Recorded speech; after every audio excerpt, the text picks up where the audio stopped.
Hello friends, welcome to geology aspirant group channel. आज हम discuss करेंगे कुछ MCQ and fill in the blanks के एस्पेक्ट्स को लेके। ठीक है, मतलब किस तरीके का फिल इन द ब्लैंक्स या फिर एमसीक्यू आपके बोर्ड के एग्ज़ाम में आ सकता है। और उम्मीद करता हूँ आप सब बढ़िया ही होंगे और आपका प्रिपरेशन भी पूरा अच्छा चलता होगा। ठीक है, चलिए फिर जो भी टॉपिक बचे हैं रिगार्डिंग और एमसीक्यू या फिर इन द ब्लैंक्स को लेकर, मतलब जो भी टॉपिक पे प्रीवियस ईयर में पूछे गए हैं या फिर जिससे क्वेश्चन आ सकते हैं, उस टॉपिक को कहीं ना कहीं हम डिस्कस करने को ट्राई करेंगे। बट यहाँ पर एक क्लैरिटी मैं दे देना चाहूँगा कि ऐसा कंपलसरी नहीं है कि यहाँ पर जो मैं बोलूँगा वो आ जाएगा, नहीं। बट हाँ, उस रिलेटेड उस टॉपिक से कहीं ना कहीं क्वेश्चन आ जाएगा। ठीक है, आ सकता है, इसका गारंटी आप ले सकते हो। लेकिन एग्जैक्ट क्वेश्चन आए ऐसा पॉसिबल नहीं है। मीन्स लाइक अगर मैं आपको एक टॉपिक बताता हूँ तो वो टॉपिक के अंदर से कुछ क्वेश्चन, मतलब उस टॉपिक के रिलेटेड आ सकता है या फिर उसी टॉपिक से क्वेश्चन आ सकता है, उसी टॉपिक से उसका आंसर बनेगा। लेकिन प्रीवियस ईयर में उस टॉपिक से जो क्वेश्चन आया वो एग्जैक्ट क्वेश्चन नहीं आएगा। ठीक है, तो ये चीज़ माइंड में आप मतलब क्लियर कर लीजिए। और यहाँ पर मैं जितना भी कॉन्सेप्ट बताऊँगा जो आप पहले से जानते हो, सिर्फ उसका मैं मतलब उस कॉन्सेप्ट के ऊपर ही एप्लीकेशन बताऊँगा या फिर इम्प्लीमेंटेशन बताऊँगा, ना कि उस कॉन्सेप्ट को ज़्यादातर मैं डेप्थ में जाके एक्सप्लेन करूँगा। क्यों? अगर डेप्थ में जाके मैं एक्सप्लेन करता हूँ तो ये वीडियो बहुत ही ज़्यादा लेंदी हो जाएगा और आपको देखने में भी बोरिंग लगेगा। क्योंकि हमें सिर्फ एक फ्रेश अप होना है, मतलब माइंड को सेटअप करना है कि किस तरीके से न्यूमेरिकल मतलब आपके एमसीक्यू या फिर फिल इन द ब्लैंक्स आ सकते हैं, उसके अकॉर्डिंग आपको प्रिपेयर होना है। ठीक है, तो चलिए फिर स्टार्ट कर देते हैं। अगर हम बात करते हैं स्ट्रक्चरल जियोलॉजी, यहाँ पर कुछ कॉमन टॉपिक है जिसके ऊपर कभी ना कभी या फिर प्रीवियस ईयर में क्वेश्चन आए हैं या फिर अपकमिंग आपका जो भी कल बोर्ड है उसमें भी आ सकता है। तो टॉपिक क्या है? डीप एंड स्ट्राइक का डायरेक्शन को लेकर वो बहुत ज़्यादा मतलब क्वेश्चन पूछता है। मतलब क्वेश्चन का टॉपिक तो सेम है लेकिन उसका जो वार्डिंग रहेगा वो सब वो घुमाता है। ठीक है, वर्ड के साथ आपके साथ खिलवाड़ करेगा और उसके बाद वो क्वेश्चन का पूछेगा, लेकिन आंसर का जो निकालने का कॉन्सेप्ट है या फिर जो ट्रिक है या फिर जो भी मतलब उसके पीछे का राज है वो क्या रहेगा? सेम रहेगा। ठीक है, हर ईयर का क्वेश्चन आप सॉल्व करके देख लीजिए, ये कॉन्सेप्ट से कहीं ना कहीं सॉल्व हो जाएगा। तो चलिए फिर देखते हैं डीप एंड स्ट्राइक का डायरेक्शन के बारे में पूछता क्या है। तो ऐसा मैं सोच रहा हूँ कि डीप और स्ट्राइक क्या है आपको पता ही होगा। ठीक है, तो डीप और स्ट्राइक को यहाँ पर मैं एक्सप्लेन करने को नहीं जा रहा हूँ। तो सिंपली डीप को हम जानते हैं क्या है, बेड का एक इंक्लिनेशन है। कोई भी अगर एक बेड है, सपोज ये एक बेड है, इसको अगर 3D में हम निकालना चाहें, सपोज इस तरीके का ये एक बेड है, तो ये क्या इसका इंक्लिनेशन है ना। अगर हॉरिजॉन्टल, ये हॉरिजॉन्टल सरफेस से अगर हम इसको मेजर करें कि कितना इंक्लाइंड है, this angle is known as your dip. ठीक है, इस एंगल को ही हम डीप बोलते हैं या फिर यू कैन से बेड का इंक्लिनेशन। अब इंक्लिनेशन को हम डीप बोल रहे हैं बट उसका ओरिएंटेशन को नहीं। ओरिएंटेशन में भी कुछ भी हो सकता है, बेड वर्टिकल हो सकता है, हॉरिजॉन्टल हो सकता है, ठीक है, कुछ भी हो सकता है। तो फिर व्हाट इज स्ट्राइक? तो स्ट्राइक क्या? ये बेड का ट्रेंडिंग, सपोज बेड का इंक्लिनेशन तो इधर है ना, बट ये बेड का ट्रेंडिंग किधर है? ये है, तो इसको हम क्या बोलते हैं? स्ट्राइक। ठीक है, इसको कुछ इस तरीके से समझिए, एक बेड है, ठीक है, तो ये इधर इंक्लाइन है। अगर एंगल हम मेजर करें, कुछ ना कुछ ये एंगल बन रहा है फ्रॉम योर हॉरिजॉन्टल सरफेस, और ये जो इसका मतलब बेड का ट्रेंड है ना, इसको ही हम बोलते हैं strike. And this angle is known as, this amount of inclination is known as your dip. ठीक है, तो इतना आप सभी को पता ही होगा।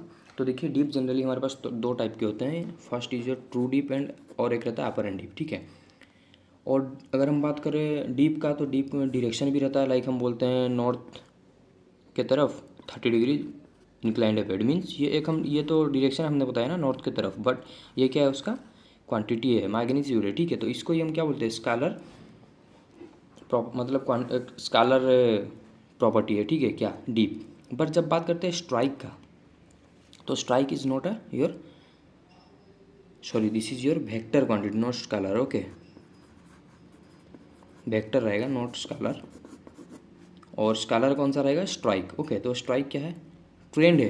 कोई भी एक बेड का क्या है? ट्रेंड, जो मैं आपको बताया वो ट्रेंड है। तो यहाँ पर एक रिलेशन बनता है कि स्ट्राइक क्या रहेगा? Always perpendicular to the dip. ठीक है, बट कौन सा डीप? ट्रू डीप, क्योंकि you have two type of dip ना, true dip and apparent dip. तो ये चीज़ हमेशा से ही याद रखना कि जब भी बात आएगा परपेंडिकुलर रिलेशन का, तो स्ट्राइक के साथ हमेशा से ही परपेंडिकुलर रहेगा क्या? True dip. अगर आप क्वेश्चन में पूछता है strike is always perpendicular to which one of the following, ठीक, ऑप्शन देता है dip, apparent dip, true dip. देखिए तीनों तो डीप दिया है, हमने देखा स्ट्राइक परपेंडिकुलर टू डीप, लेकिन मोर अप्रोप्रिएट, मोर करेक्ट, ठीक है, आंसर क्या रहता है? True deep. मीन्स ऑलवेज आपको देखने को यही मिलेगा कि ट्रू डीप जो रहता है ऑलवेज परपेंडिकुलर टू स्ट्राइक। ठीक है, यहाँ पर कोई भी दो राय नहीं है, यहाँ पर कोई भी कंट्रोवर्सी नहीं है। तो ये चीज़ में मतलब ज़्यादा डेप्थ में मत जाए, जितना डेप्थ में घुसिएगा उतना कन्फ्यूजन होगा। सिंपल से ये चीज़ है कि ट्रू डीप से always perpendicular you have strike. ठीक है, और यहाँ पर सपोज एक ऑप्शन देता है ऑल ऑफ द एबव, तो आपको चूज किसको करना है, ऑब्वियसली टू डीप, ठीक है, not deep not apparent deep. Okay, समझ में आया ना कॉन्सेप्ट, ठीक है। चलिए फिर देखते हैं, ये तो हमने एक बेसिक कॉन्सेप्ट सीखा, बट मेन जो क्वेश्चन आता है डायरेक्शन के ऊपर आता है, वहाँ पर आपको घुमाता है। ये रिलेशन तो हमें पता चल गया ना, डीप, परपेंडिकुलरिटी और स्ट्राइक, तो ये डायरेक्ट नहीं पूछेगा, यही तो इसका खूबी है, ठीक है। ये क्या करेगा, आपको घुमाएगा, किस तरह घुमाएगा, चलिए फिर वो बताता हूँ। को डायरेक्शन को लेके आपके साथ खिलवाड़ करेगा, ठीक है। तो पहले डायरेक्शन को समझ लेते हैं। देखिए हमें जनरली पता है ये दिस इज योर, ये साइड जो हम ऐसे एरो देते हैं नॉर्थ रहता है, and this is your south, this is your east and this is your west. ये चीज़ तो आपको पता ही है। अगर एक सर्कल लेते हैं उसके अंदर अगर हम डायरेक्शन वगैरह को देखते हैं तो देखिए इसको हम बोलते हैं नॉर्थ, इसको साउथ, इसको ईस्ट एंड इसको वेस्ट, ठीक है। आफ्टर दैट इसके बीच में जो मतलब और भी डायरेक्शन बनेगा ना, इतना तो नहीं है कि हम मतलब सिर्फ north south west east direction में, नहीं, यहाँ पर भी एक डायरेक्शन ऐसे बन सकता है। तो इस डायरेक्शन में हम क्या बोलेंगे, देखिए नॉर्थ है, ईस्ट है, नॉर्थ और ईस्ट का बीच में बन रहा है, यहाँ से एंगल अगर मेजर करते हो ये 45 रहेगा, ठीक है। ये मतलब हम हाइपोथेटिकली या फिर एक डायग्राम के थ्रू से डायरेक्शन को समझ रहे हैं, ठीक है, ना कि अभी तक हम कोई न्यूमेरिकल को सॉल्व कर, न्यूमेरिकल को ये कॉन्सेप्ट को समझने के बाद हम सॉल्व करेंगे, ठीक है।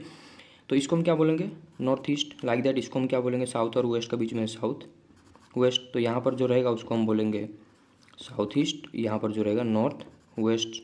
आई होप आपको ये समझ में आ गया, ठीक है। तो ये देखिए ये सब भी आपको समझ में आ ही गया होगा, ठीक है। तो बचा क्या, ये बीच का। तो अब इसके बीच में अगर क्या हो कि और एक एंगल लिख ले, मतलब और एक डायरेक्शन अगर हमें बताना रहे तो क्या करेंगे, देखिए इसके बीच में अगर और एक डायरेक्शन हम बताते हैं, इसके बीच से आएगा, और ये एंगल को अगर मेजर करते हैं यहाँ से यहाँ अगर कितना है 90, तो ये 45 है, ये 45 को अगर 2 हाफ में हम डिवाइड करते हैं तो ये नियर अबाउट 22.5 डिग्री बन जाएगा। तो इस डायरेक्शन को हम क्या बोलेंगे, ठीक है। देखिए नॉर्थ ईस्ट है तो नॉर्थ ईस्ट यहाँ पर लिख दीजिए, बट किसके तरफ है, मतलब यहाँ से जो हमने एंगल लिया ये किसके तरफ है, नॉर्थ के, क्योंकि ये एंगल जो बनेगा यही क्वाड्रेंट में बनेगा ना नॉर्थ ईस्ट में, तो ये किसके तरफ है, नॉर्थ की तरफ है। तो नॉर्थ ईस्ट, खत्म काम, और कुछ करना ही नहीं है। देखिए इस तरह नॉर्थ ईस्ट, लाइक दैट। यहाँ पर हम आते हैं, देखिए ये नॉर्थ वेस्ट है, नॉर्थ वेस्ट से फिर हम एंगल निकाल रहे हैं तो ये किसके तरफ है, ये देखिए ये जो एंगल हम निकाल रहे हैं नॉर्थ की तरफ है, नॉर्थ वेस्ट। उसी तरह यहाँ पर वेस्ट की तरफ ये जो हम डायरेक्शन निकाल रहे हैं थ्रू द एंगल, तो ये किसकी तरफ है, वेस्ट की तरफ है, तो ये नॉर्थ वेस्ट तो रहेगा, बस सिर्फ वेस्ट उसके आगे ऐड कर देना है। तो समझ में आ गया। तो बाकी भी इसी तरह है, आई होप ये कर लोगे। देखिए ईस्ट नॉर्थ ईस्ट, ईस्ट की तरफ है इसीलिए east north east, but north east की वजह से यहाँ पर नॉर्थ ईस्ट तो रहेगा, लेकिन ईस्ट की तरफ है इसीलिए ईस्ट बोलेंगे, नॉर्थ की तरफ है इसीलिए नॉर्थ बोलेंगे, ठीक है। तो सेम कंसेप्ट यहाँ पर भी सब जगह लगने वाला है। तो आई होप ये चीज़ आप कर लोगे। तो चलिए आप बढ़ते हैं, मेन जो हमारा फोकस है क्वेश्चन के ऊपर कि किस तरीके का मतलब क्वेश्चन आ सकता है या फिर उसको किस तरह हम अप्रोच करके सॉल्व करेंगे। Let's see. तो दिस इज़ योर क्वेश्चन। तो क्वेश्चन में क्या पूछा है, इफ़ द ट्रू डीप, देखिए यहाँ पर आपको ट्रू डीप बताया, ना कि अपरेंट डीप या फिर डीप। ये चीज़ पे पूरा ध्यान देना कि if the true deep of the bed is north east, north east क्या डायरेक्शन है किसका, ट्रू डीप का। तो what about the strike direction, option आपको दिया गया है, तो इसको निकालेंगे कैसे, सिंपल सा चीज़ है, जैसे अभी हमने सीखा उसको कर लीजिए। नॉर्थ ईस्ट डायरेक्शन बता रहा है, सबसे पहले नॉर्थ ईस्ट निकालिए, north south, this is your east and this is your west, ठीक है। इसको ड्रॉ कर लीजिए, मतलब रफ में आप ड्रॉ कीजिएगा, ना कि आपके एग्जाम पेपर में, ठीक है। आपको सिर्फ ऑप्शन चूज करना है ना। Then what you have to do, north east direction कौन सा, ऑब्वियसली नॉर्थ और ईस्ट के बीच में जो रहेगा इसको हम बोलेंगे नॉर्थ ईस्ट ना। This is your north east direction, means यहाँ से जो एंगल बन रहा है 45, यहाँ से एंगल जो बन रहा है 45, करेक्ट। तो ये तो आपको दे दिया डीप, कौन सा डीप, ट्रू डीप, ठीक है। ट्रू वाला डीप आपको दे दिया, उसका डायरेक्शन बता दिया। बट उसने पूछा क्या, आपको पूछा कि स्ट्राइक का डायरेक्शन क्या रहेगा। तो ऑब्वियसली हमें पता है स्ट्राइक और ट्रू डीप का रिलेशन क्या, 90 डिग्री, मीन्स यहाँ से हम 90 डिग्री ड्रॉ कर लेंगे ना। ये अगर 45 है और 45 यहाँ तक आएंगे तो ये बन जाएगा, ठीक है। और अपोजिट क्वाड्रेंट में भी इसको हम अगर लेंथ मतलब कर देते हैं तो यहाँ पर भी 45 है, तो ये भी एंगल 45 बन जाएगा। और इसको ये हम क्या बोलते हैं, साउथ ईस्ट और नॉर्थ वेस्ट। चलो ऑप्शन में खोजते हैं कहाँ पर नॉर्थ वेस्ट साउथ ईस्ट है, तो देखिए north west south east, option 3 is correct. तो आई होप आपको ये क्लियर आइडिया आ गया होगा कि डायरेक्शन के साथ अगर आपके साथ खिलवाड़ करे एग्जामिनर तो किस तरह उसको आपको सॉल्व करना है। कोई भी डायरेक्शन दे दे, अगर वो डायरेक्शन देता और कुछ, अगर वो साउथ वेस्ट देता ओबियसली तो यहाँ पर भी यही बन रहा था, बट अगर क्या होता वो ये डायरेक्शन दे देता कि साउथ ईस्ट में डीपिंग है, ठीक है, तो उसका स्ट्राइक बताइए, तो ओबियसली उसका स्ट्राइक क्या हो जाएगा, north east to your south west, ठीक है। समझ में आ रहा है ना। तो आई होप आप ये कर लोगे। चलो फिर आगे बढ़ते हैं। नेक्स्ट क्वेश्चन इज, इस तरीके का क्वेश्चन भी बहुत बार पूछा जाता है, the angle between the true dip direction and strike off the bed. ये चीज़ अभी हमने देखा क्या रहेगा, 90 डिग्री। तो इस पर तो कोई कन्फ्यूजन नहीं होना चाहिए। Then what is next, what is the dip of a horizontal bed. तो ये चीज़ को समझ लो, ठीक है भाई मेरे, ये चीज़ को समझ लो, इसके ऊपर क्वेश्चन आ सकता है। तो बेड हमारे पास 3 टाइप के रहते हैं, या तो वो हॉरिजॉन्टल रहे, ठीक है, हो सकता है वो हॉरिजॉन्टल बेड है, बेड क्या रॉक बेड है, ठीक है, समझ में आ रहा है ना। या तो वो हॉरिजॉन्टल रहे,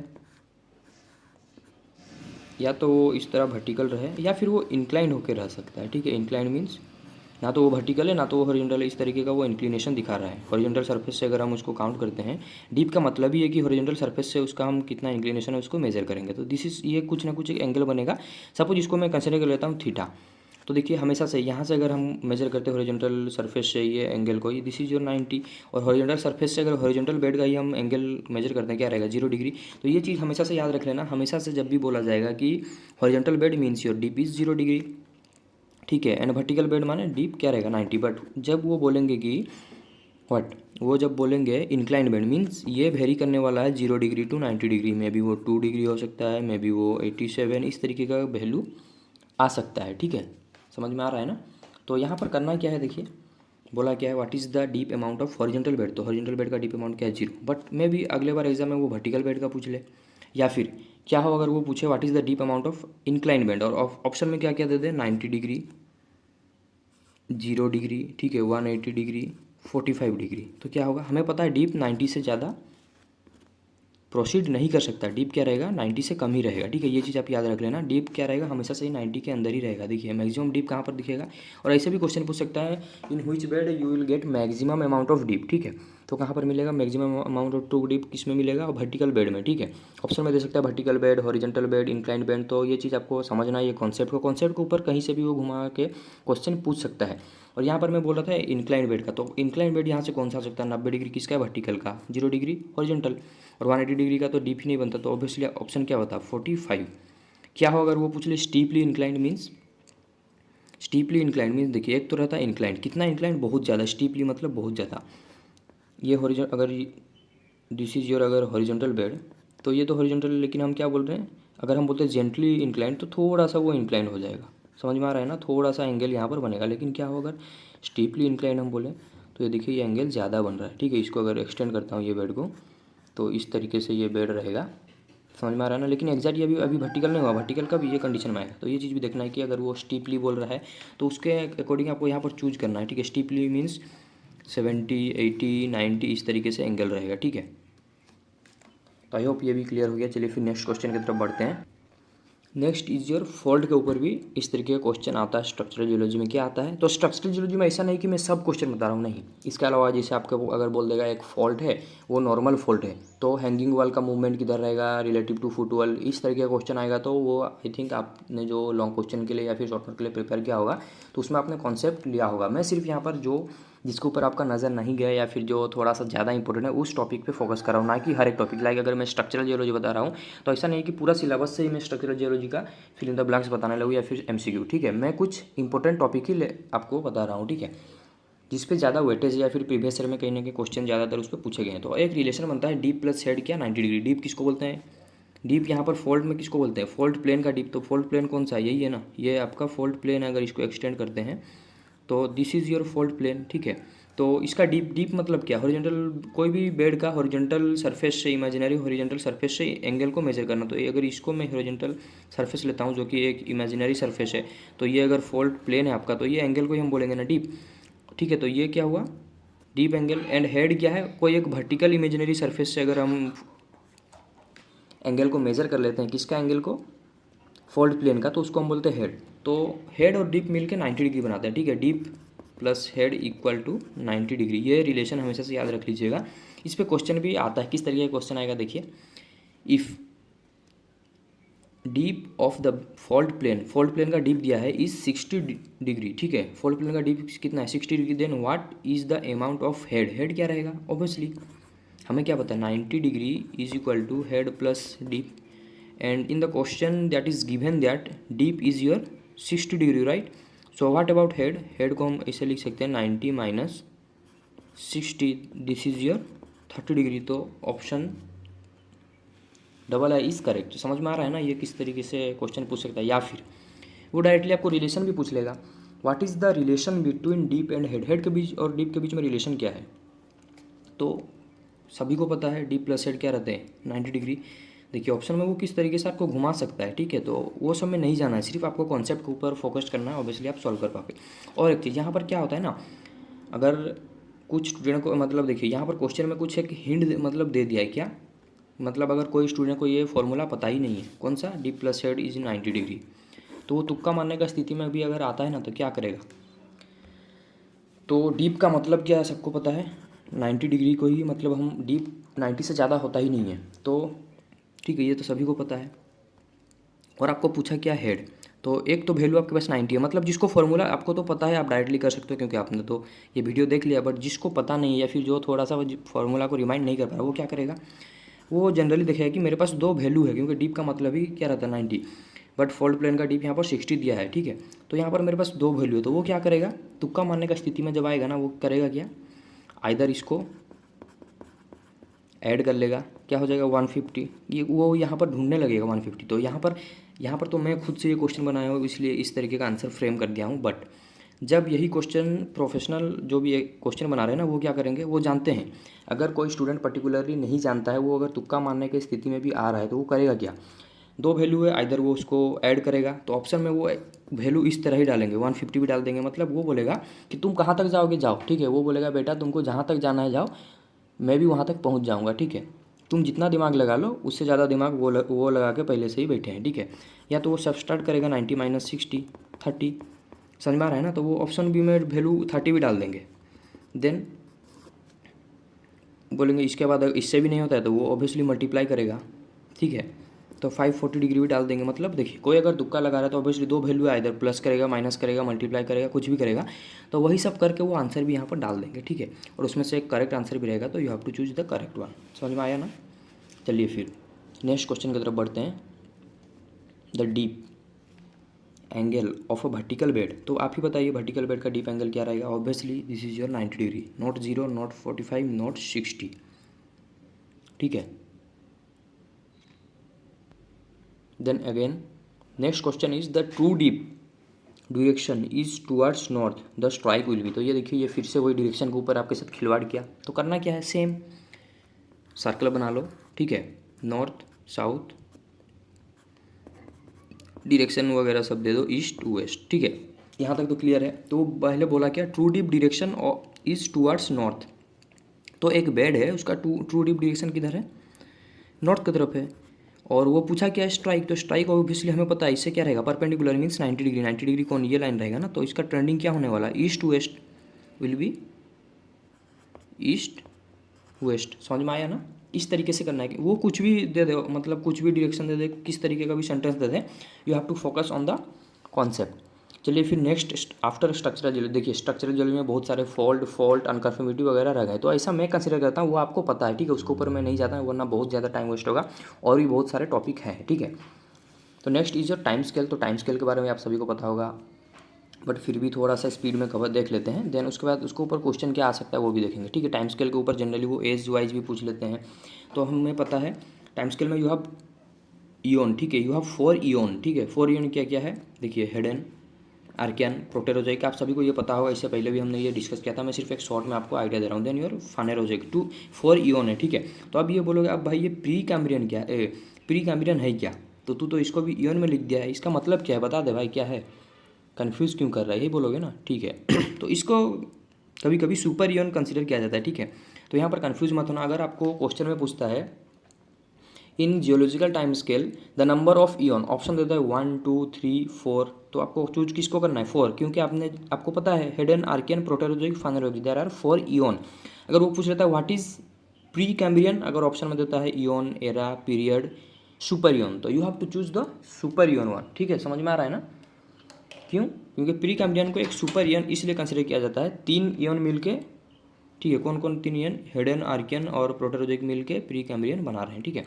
तो इसमें इवेंट्स वगैरह क्या हुआ, देखिए हेडन के टाइम पे ये टाइम चल रहा है 4.6 बिलियन ईयर से 4.0 बिलियन ईयर का, तो ऐसे भी पूछ सकता है कि what is the duration of Hayden Eon, तो ये चीज़ भी थोड़ा सा आपको याद रख लेना है, ठीक है। और इस टाइम में हो क्या रहा था, डिफ्रेंशिएशन हो रहा था, जो भी पार्टिकल वगैरह थे अर्थ में मोल्टन स्टेट में थे, तो जो हैवियर थे वो सिंक डाउन हो रहे थे, तो यहाँ पर डिफ्रेंशिएशन प्रोसेस चल रहा था। Then after in Archean there is a crystallization process, and Proterozoic में जाके आपके पास पेसिन वगैरह जो आप कुकुड़प्पा ठीक है। इस एज में जाके जो कुड़प्पा, विंध्यान, दिल्ली बेसिन ये वगैरह सब पढ़ते हो तो ये तब जाके बना, ठीक है। तो ये एज वगैरह भी आपको पूछ सकता है कि इसका ड्यूरेशन क्या था, इसीलिए मैं एज वगैरह भी इंपॉर्टेंट एज, ऐसा नहीं कि सबका एज मैं आपको बताया, नहीं, कुछ इंपॉर्टेंट एज है जिसको आपको थोड़ा सा याद रख लेना है, ठीक है। एक ही दिन का तो बात है भाई, याद रख लो क्या है, ठीक है। Then you have Phanerozoic eon, in Phanerozoic eon you have 3 era, ठीक है। क्या क्या है, पालियोजोइक, मेसोजोइक एंड सेनोजोइक। तो ये देखिए पालियोजोइक में कुछ फिर पीरियड है, क्या है, Cambrian, Ordovician, Silurian, Devonian, Carboniferous, Permian. तो एक क्वेश्चन भी इस तरीके से आया था कि पालियोजोइक एरा में कितने पीरियड है, 1 2 3 4 5 एंड 6, ठीक है। इस तरीके से भी क्वेश्चन आ सकता है। तो उसने अगले बार तो पूछ लिया था ना पालियोजोइक के बारे में, हो सकता है इस बार मेसोजोइक के बारे में पूछ लिया कि मेसोजोइक में कितने पीरियड है। तो ट्राइसिक, जुरासिक, क्रिटासियस 3 पीरियड है, ठीक है। तो ये चीज़ पे ध्यान देना है आपको, ठीक है। और ये कम्स अंडर फानेरोजोइक। और ऐसे भी पूछ सकता है in Phanerozoic eon there are how many numbers of era, ठीक है, इन जियोलॉजिकल टाइम स्केल। तो 3 Paleozoic, Mesozoic and your Cenozoic, ठीक है। ये इसके ऊपर एक थोड़ा सा आपको देख लेना है अच्छे से। देन जब हम आते हैं पीरियड के ऊपर, ट्राइसिक, जुरासिक, क्रिटासियस तक तो हम गए थे। देन अगर हम आते हैं सेनोजोइक एरा के ऊपर तो वहाँ पर भी 2 पीरियड है, क्या, टर्शियरी एंड क्वाटरनरी। टर्शियरी को अगेन 2 सब पीरियड में डिवाइड किया गया है, नियोजिन एंड पालियोजिन, ठीक है। पालियो मीन्स ओल्ड, एंशियंट, जिस तरह इसको भी बोलते हैं पालियोजोइक, ठीक है, मतलब primitive life, old life, ancient life यहाँ से स्टार्ट हो गया था, ठीक है। मेसोजोइक, ठीक है, middle, zoic means life, and Cenozoic, ceno means recent, ठीक है। तो यहाँ पर इस तरीके से इसका मतलब है पालियोजोइक, नियोजिन। तो इसके अंदर भी फिर आता है पालियोसिन, इयोसिन, ओलिगोसिन, मियोसिन, प्लियोसिन। ऐसे भी वो क्वेश्चन में दे सकता है कि 4 ऑप्शन दे देगा, Paleocene, Eocene, Oligocene, Miocene, which one of the following belonging to your Neogene, ठीक है। तो ऑब्वियसली मियोसिन, ठीक है। इस तरीके से भी क्वेश्चन आ सकता है। या फिर यहाँ पर वो देखिए जो मैं बाउंड्री बताई हूँ, इस बाउंड्री का एज, ठीक है, और ये बाउंड्री का एज, ये सब थोड़ा सा याद रख लीजिएगा कि ये पूछ सकता है आपको, ठीक है। तो इस तरीके से ये है टाइम स्केल। तो टाइम स्केल के ऊपर ज़्यादा और एक्सप्लेन ना करते हुए मैं बढ़ता हूँ आगे नेक्स्ट टॉपिक के ऊपर। Next topic is your again time scale. But time scale को वो 2 एस्पेक्ट से उसमें क्वेश्चन आता है, क्या, सबसे पहला तो वो एज वगैरह या फिर उसमें जो भी दिखा आपको period, epoch, number of period, epoch, era, ये सब पूछता है। देन कौन सा पीरियड में कौन सा लाइफ आया था, ये बहुत इंटरेस्टिंग चीज़ है, ठीक है। लाइक अगर हम बात करें हेडन में तो यहाँ पर डिफ्रेंशिएशन हुआ था, आर्कियन में क्रिस्टलाइजेशन हुआ था कम्प्लीटली, यहाँ तक लाइफ नहीं आया था। देन जब बात करते हैं प्रोटेरोजोइक, यहाँ पर पहली बार ऐसा हुआ था जहाँ पर आपको यूनिसेल्युलर लाइफ देखने को मिला था, ठीक है, प्रोटेरोजोइक में, बेसिन फॉर्मेशन के टाइम पे, ठीक है।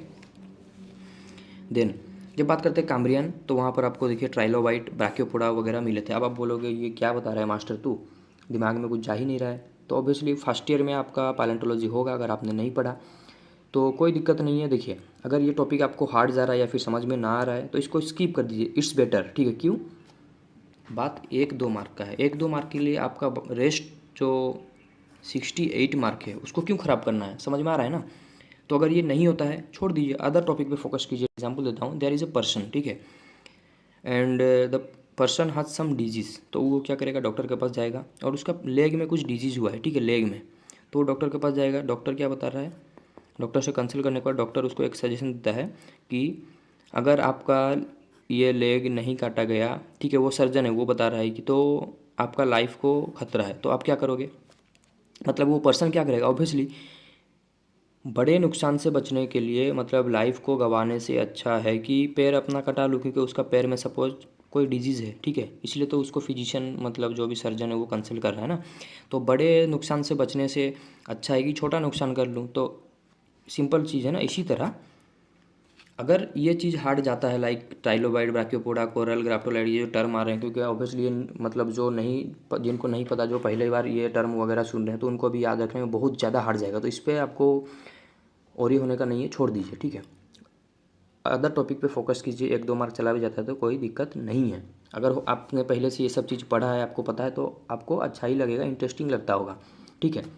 तो इस तरीके का लाइफ है और इसके ऊपर क्वेश्चन भी है, इसीलिए ये टॉपिक मैं ले रहा हूँ, वरना ज़बरदस्ती मैं कोई भी चाहता ही नहीं हूँ कि आपको स्ट्रेस देने के लिए, ठीक है।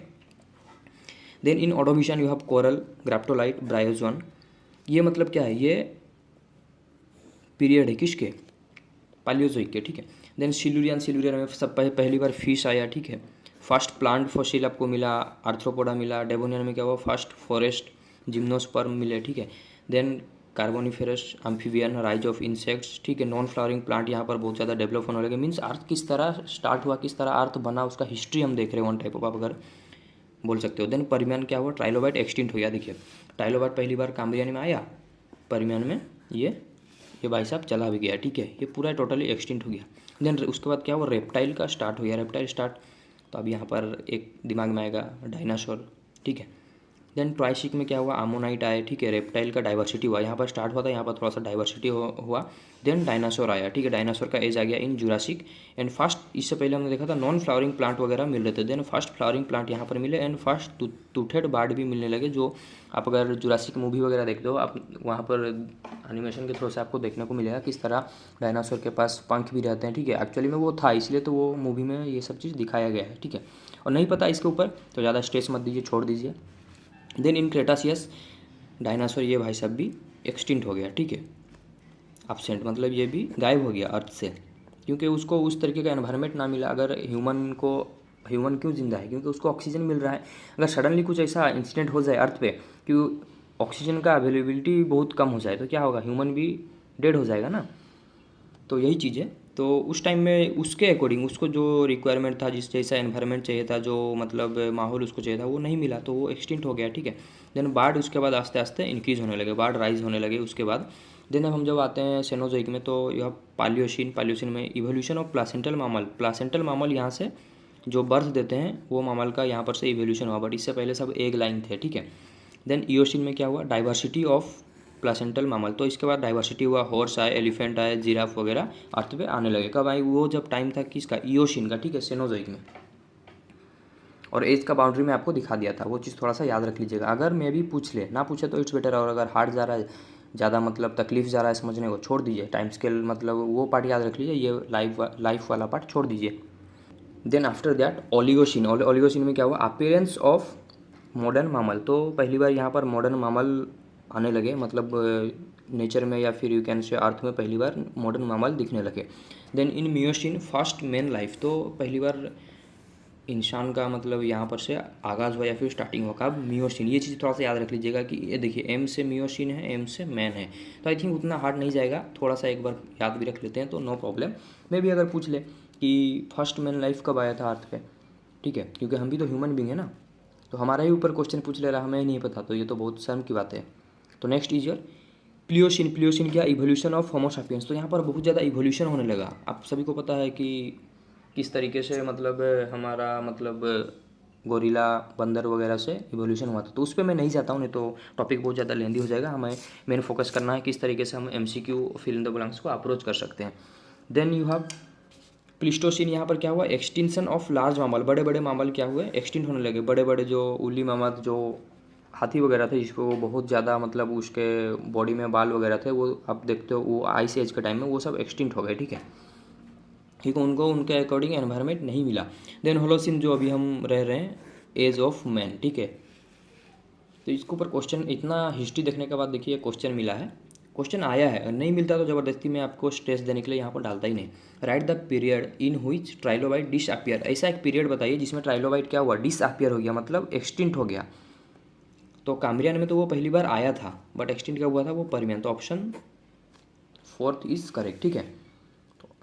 The species of animal with short life span, तो ये और एक क्वेश्चन है, ये क्वेश्चन को याद ही रख लीजिए, इस बेटर में भी आ सकता है। The species of animal with short life span and wide spread in abundance, तो क्या उसका लाइफ स्पान शॉर्ट है। सपोज मैं बोलूँगा एक स्पेसीज है जो 3 मिलियन ईयर जिंदा रहा अर्थ पे, एक एग्जांपल देता हूँ, लेकिन हर एक मतलब हर एक कंटिनेंट में, हर एक जगह में वो स्प्रेड हो गया, मतलब इतना कम टाइम में बहुत ज़्यादा जगह वो स्प्रेड हो गया, तो इसको ही हम बोलते हैं इंडेक्स फॉसिल,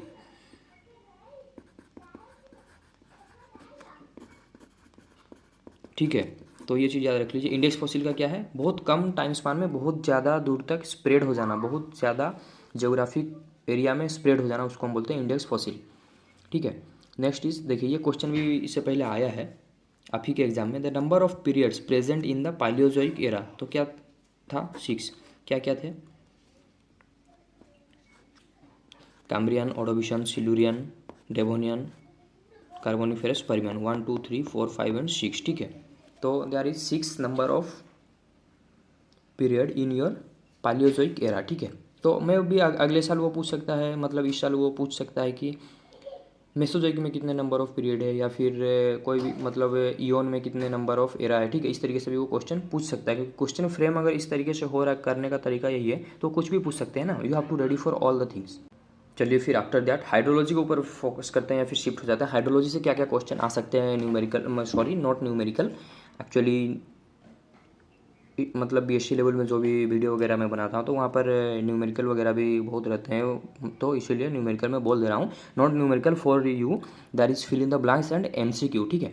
तो पोरोसिटी, परमेबिलिटी, ये क्या है थोड़ा सा देख लेते हैं। हाइड्रोलॉजी में कुछ कंसेप्ट देख लेते हैं, उसके बाद रिलेटिवली हम क्वेश्चन सॉल्व करने को ट्राई करेंगे। और हाइड्रोलॉजी के लिए वो क्वेरी आ रहा था, ठीक है, कुछ स्टूडेंट्स क्वेरी कर रहे थे, ठीक है, कि हाइड्रोलॉजी के ऊपर हमने पढ़ा नहीं है, मतलब हमें आइडिया नहीं है, थोड़ा सा एक आइडिया दे देने के लिए। तो पूरा ब्राइफली, पूरा शॉर्ट में थोड़ा सा उसका कॉन्सेप्ट को देख लेते हैं, देन हम क्वेश्चन आंसर सॉल्व करेंगे।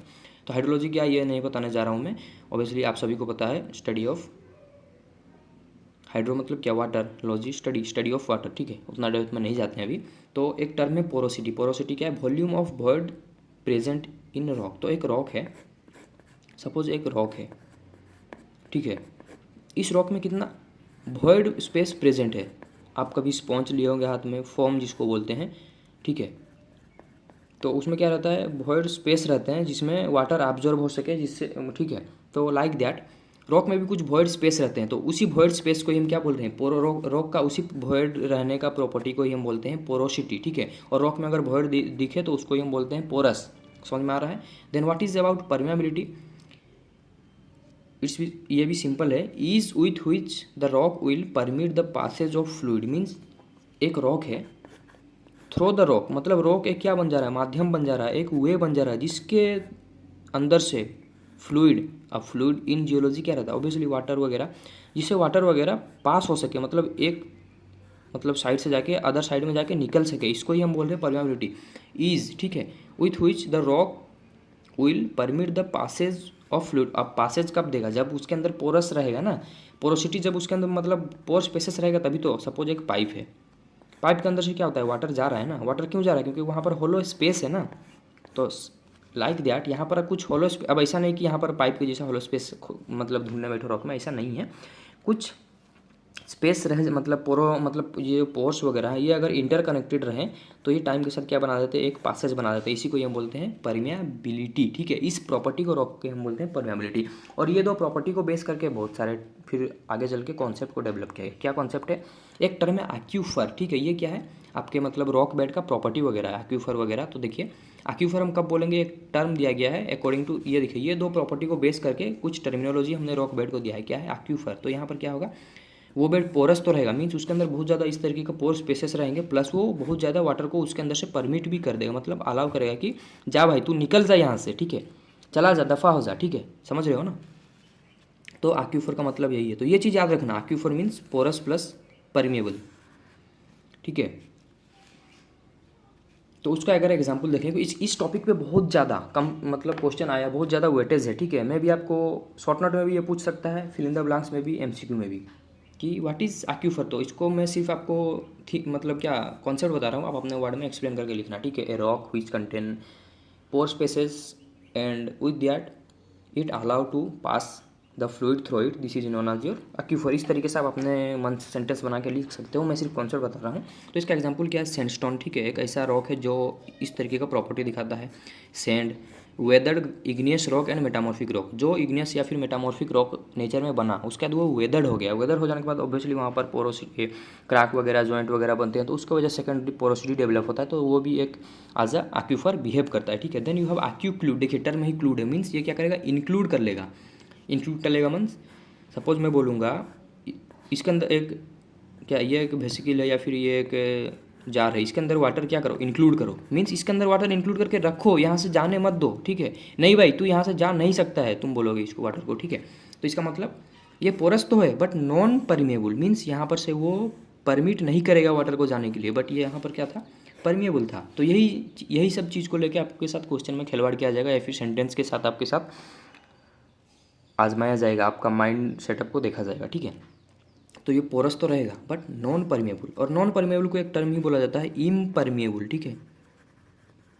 अगर क्वेश्चन में दे दे एक फॉर्मेशन है या फिर एक रॉक है जो कि पोरस तो है with the porosity, this rock shows you permeable property, तो उसका मतलब क्या है, वो इम्परमेबल है तो वो क्या होगा, एक्यूक्लूड। देखिए ये इंक्लूड कर लेगा, ठीक है, याद करने के लिए मैं इजी वे बता रहा हूँ कि यहाँ पर से परमिट होगा ही नहीं, नॉन परमेबल है, ठीक है। तो इसका example clay, shield, shale. Then you have aquitard. तो एक्यूटार्ड क्या, देखिए जैसे हम बोलते हैं ना रिटार्ड, सपोज एक पर्सन था जो सर्विस कर रहा था या फिर जॉब कर रहा था, उसका जब एज हो गया 65+ उसको हो गया, वो क्या हुआ, रिटायर्ड हो गया, मीन्स वहाँ से वो निकल गया, ठीक है, निकल जा भाई तू, तेरा एज हो गया, समझ रहे हो ना।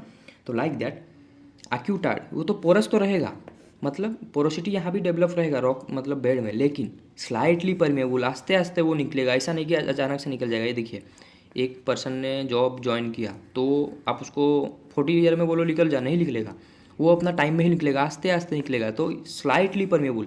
तो यहाँ पर अगर हम देखें परमेबिलिटी का अमाउंट बहुत ज़्यादा था, यहाँ पर परमेबल ही नहीं था, बट यहाँ पर क्या है, स्लाइटली थोड़ा थोड़ा परमेबल हो रहा है, बट उतना ज़्यादा अमाउंट में नहीं है, समझ में आ रहा है ना। तो इसको हम बोलते हैं एक्यूटार्ड। तो देखिए आपको कन्फ्यूजन होगा, इसीलिए मैं आपको देखिए aquifer, simple, porous, permeable, aquiclude, porous, देखिए क्लूड इंक्लूड कर लेगा, पार करने नहीं देगा, not permeable, aquitard slowly, retard से ये टर्म को आप याद रख सकते हो। देन इसका example sandy clay. Then lastly और एक चीज़ है एक्यूफ्यूज़। तो एक्यूफ्यूज़ क्या है, देखिए फ्यूज़ है टर्म है, आपके घर वगैरह में घर में बल्ब वगैरह होगा, तो आपका बल्ब जब नहीं जलता आप क्या बोलते हो, ये फ्यूज़ हो गया, या फिर आप अपने फ्रेंड सर्कल में भी बोलते होगे तेरा दिमाग फ्यूज़ हो गया, मतलब वो काम नहीं कर रहा है, ठीक है। तो यहाँ काम नहीं करेगा मीन्स, तो हम इसको किस एस्पेक्ट में ये सब चीज़ देख रहे थे रॉक के अकॉर्डिंग, पोरोसिटी एंड परमेबिलिटी। तो यहाँ पर ना पोरोसिटी काम करेगा मीन्स ना पोरोसिटी रहेगा, non porous and non permeable, और इसी को ही हम इम्परमेबल बोल सकते हैं। तो in that condition we can say this is your aquifuge. तो देखिए ये टर्म वगैरह में इसलिए मैं आपको बता रहा हूँ ताकि आपको याद रखने में ईजी हो। फ्यूज, टार्ड मतलब रिटार्ड, स्लोली परमेबल होगा, यहाँ तो पोरस तो रहेगा, एक्यूक्लूड पोरस इंक्लूड कर लेगा, नॉन परमेबल, एक्यूफर, टोटल सब कुछ होंगे, ठीक है। तो इसका अगर एग्जांपल देखें एक्यूफ्यूज का, compact rock like granite, basalt, जो फ्रेश ग्रानाइट बसाल्ट वगैरह बनते हैं ये क्या रहते हैं, एक्यूफ्यूज। तो ये एग्जांपल भी पे भी ध्यान देना है। But whenever you are talking about weathered और structurally disturb, igneous and metamorphic rock, these are aquifer, ठीक है। देन चलिए फिर इसको रिगार्डिंग क्वेश्चन देखते हैं। देखिए क्वेश्चन क्या है, तो ये क्वेश्चन आया है इसीलिए मैं आपको बता रहा हूँ व्हाट इज़ द क्वेश्चन।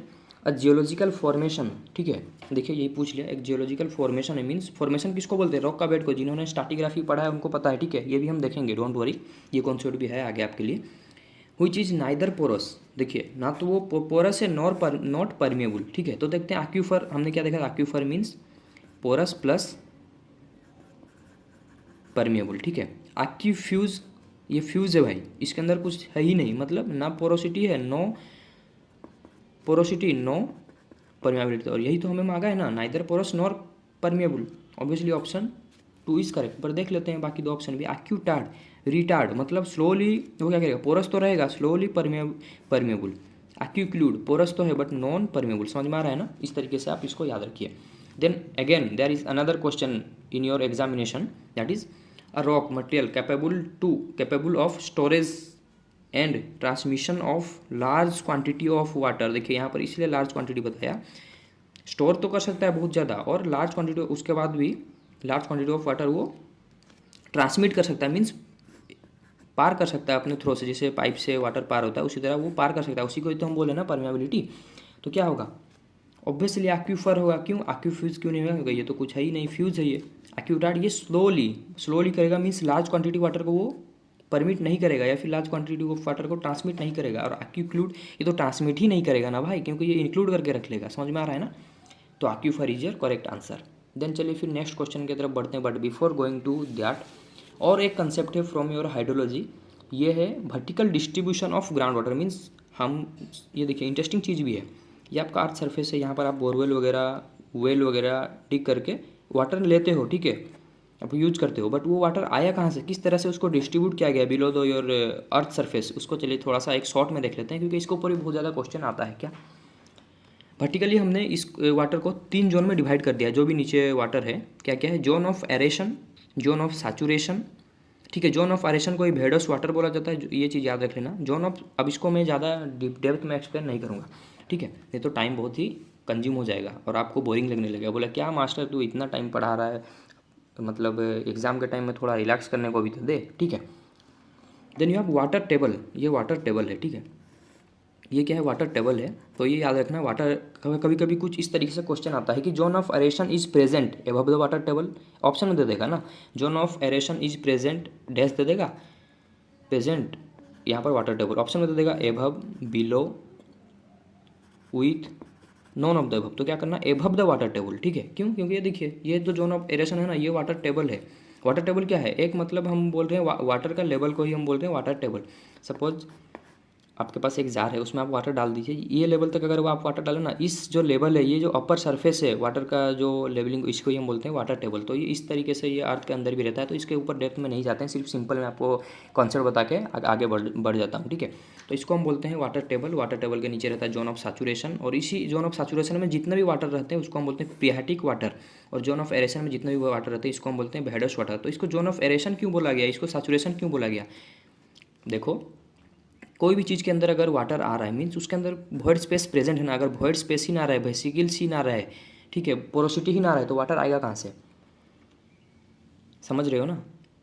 तो अगर आपको एक जार में वाटर डालना है, क्यों आपने जार के अंदर वाटर डाला, क्योंकि यहाँ पर ओपन स्पेस है, वाटर रह सकता है, क्योंकि साइड में ये बाउंड्री है, लाइक दैट। अगर आप बोलोगे मैं ज़मीन पे वाटर डालूंगा, यहाँ अगर वो ज़मीन मतलब फुल्ली अगर उसको आप सपोज एक आपके घर का जो फर्श है, ठीक है, उसके ऊपर टाइल्स वगैरह है, उसके ऊपर अगर वाटर डालोगे वो ऑब्जॉर्व ही नहीं करेगा, क्यों, क्योंकि इसके अंदर पोरोसिटी है ही नहीं, तो इसके ऊपर वाटर उसी तरह रहेगा।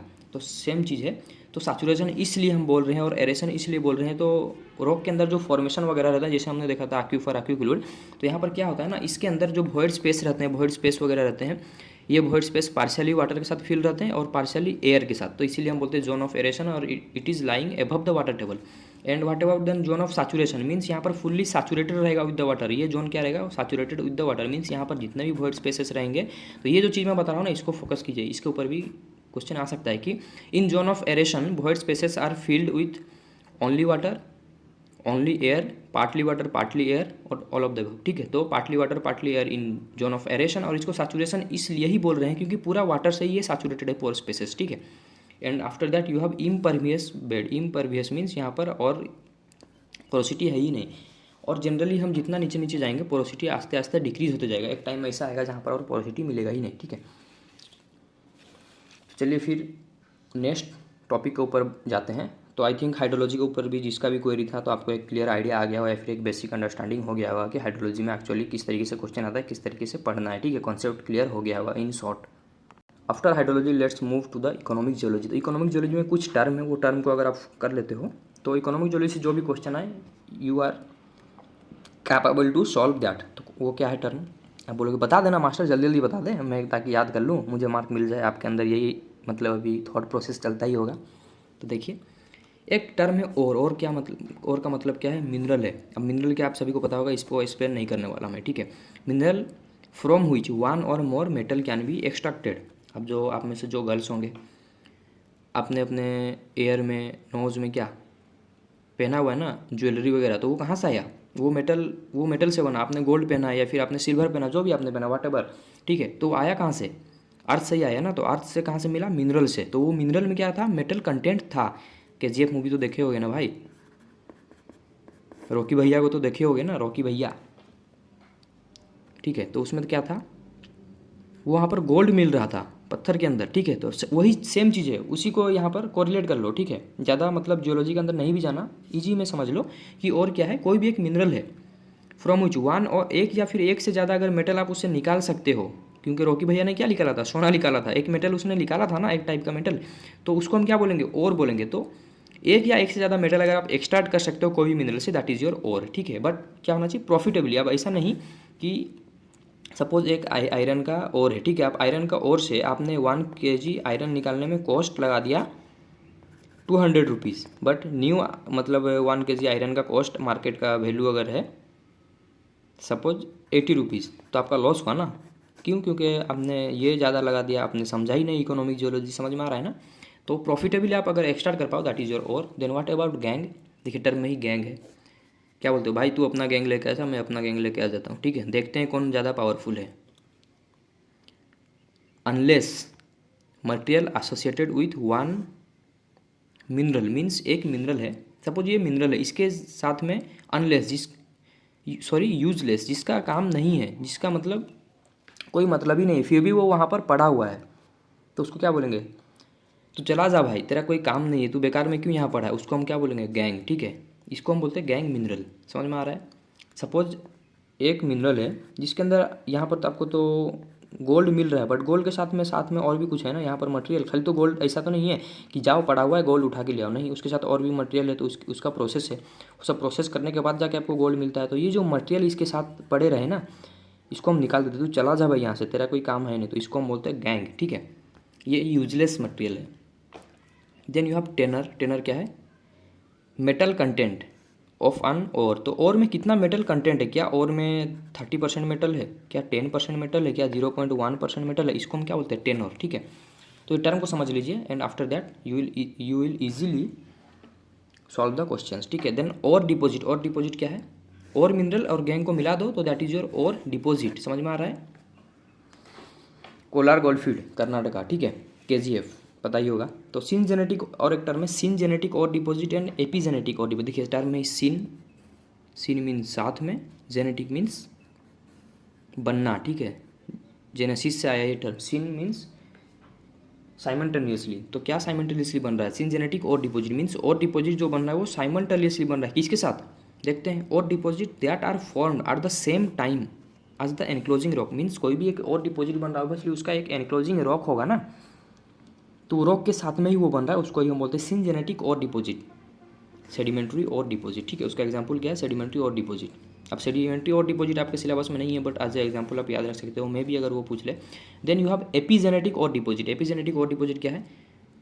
एपी मीन्स बाद में, जेनेटिक मीन्स बनना, तो ore deposit that are form later than enclosing rock.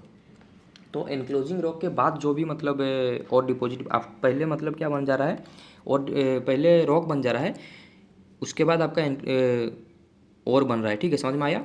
पहले रॉक बन जा रहा है, देखिए, ore deposit that are formed later than enclosing rock. Enclosing rock पहले बन गया, उसके बाद वहाँ पर और आके सपोज फ्रैक्चर वगैरह डेवलप हो जाते हैं, जैसे हाइड्रोथर्मल डिपॉजिट में हमने देखा था, ठीक है, फ्रैक्चर वगैरह में जाके कुछ मिनरल या फिर मटेरियल डिपॉजिट रहते हैं, उसको हम क्या बोलते हैं, जिससे फिर हम बाद में मेटल एक्सट्रैक्ट करते हैं, दैट इज योर एपीजेनेटिक और डिपॉजिट। उसका एग्जांपल क्या? Hydrothermal deposit is best example, जो कि आपके सिलेबस में भी है, तो उम्मीद करता हूँ आपने वो पढ़ा ही होगा। देन वो तो हमने देख लिया, तो और कुछ देख लेते हैं, मतलब प्रोसेस के रिगार्डिंग। आपके पास दो ही प्रोसेस है, मैग्मेटिक एंड आपके सिलेबस में हाइड्रोथर्मल प्रोसेस। तो इस प्रोसेस में क्या रहता है? दो, इस प्रोसेस मैग्मेटिक प्रोसेस को फिर हम दो टाइम में डिवाइड करते हैं, early magmatic and late magmatic. तो क्वेश्चन इस तरह से भी पूछ सकता है कि which one of the following is belonging to your early magmatic deposit. इसमें से तीन ऑप्शन दे देगा, इसमें से एक, तो ये वाला आपको चूज करना है ना, अर्ली मैग्मेटिक का। देखिए, dissemination, segregation and injection, this three belonging to your early magmatic deposit. Then what about late magmatic deposit? In late magmatic deposit you have 4 type of deposition. What is that? देखिए, residual liquid deposit है, ठीक है, sorry, residual liquid injection, ठीक है, residual liquid segregation, immiscible liquid injection, immiscible liquid segregation. These are 4 type of deposit belonging to your late magmatic deposit. तो इतना भी अगर आप नेम वगैरह भी याद रख लेते हो, तो आपको अगर MCQ में वो घुमाता है या फिर पूछता है, तो you can easily answer that. और एक जनरली क्वेश्चन बहुत बार पूछा गया है कि हाइड्रोथर्मल डिपॉजिट को तो हमारे पास 3 टाइप ऑफ हाइड्रोथर्मल डिपॉजिट है, ठीक है, तो उसको क्लासीफाई किया गया on the basis of temperature. तो टेम्परेचर का रेंज पूछ लेता है, कि ऐसे बोल देगा कि एक हाइड्रोथर्मल डिपॉजिट है, ठीक है, हाइपोथर्मल। हाइड्रोथर्मल डिपॉजिट का एक टाइप है जो कि हाइपोथर्मल, तो उसका टेम्परेचर रेंज क्या है भाई बता दे मुझे, वो बोलेगा, ऑप्शन दे देगा 500 to 300, 300 to 200, और यहाँ पर और कुछ ऐड कर देगा। तो आपको किसको चूज करना है? This one. Like that you have mesothermal and epithermal, तो उसमें भी ये टेम्परेचर रेंज है, इसको देख लीजिएगा, ठीक है। देन नेक्स्ट और मोस्ट इंपॉर्टेंट फ्रॉम और जियोलॉजी, वो क्या करता है ना, आपको मिनरल का नाम पूछेगा।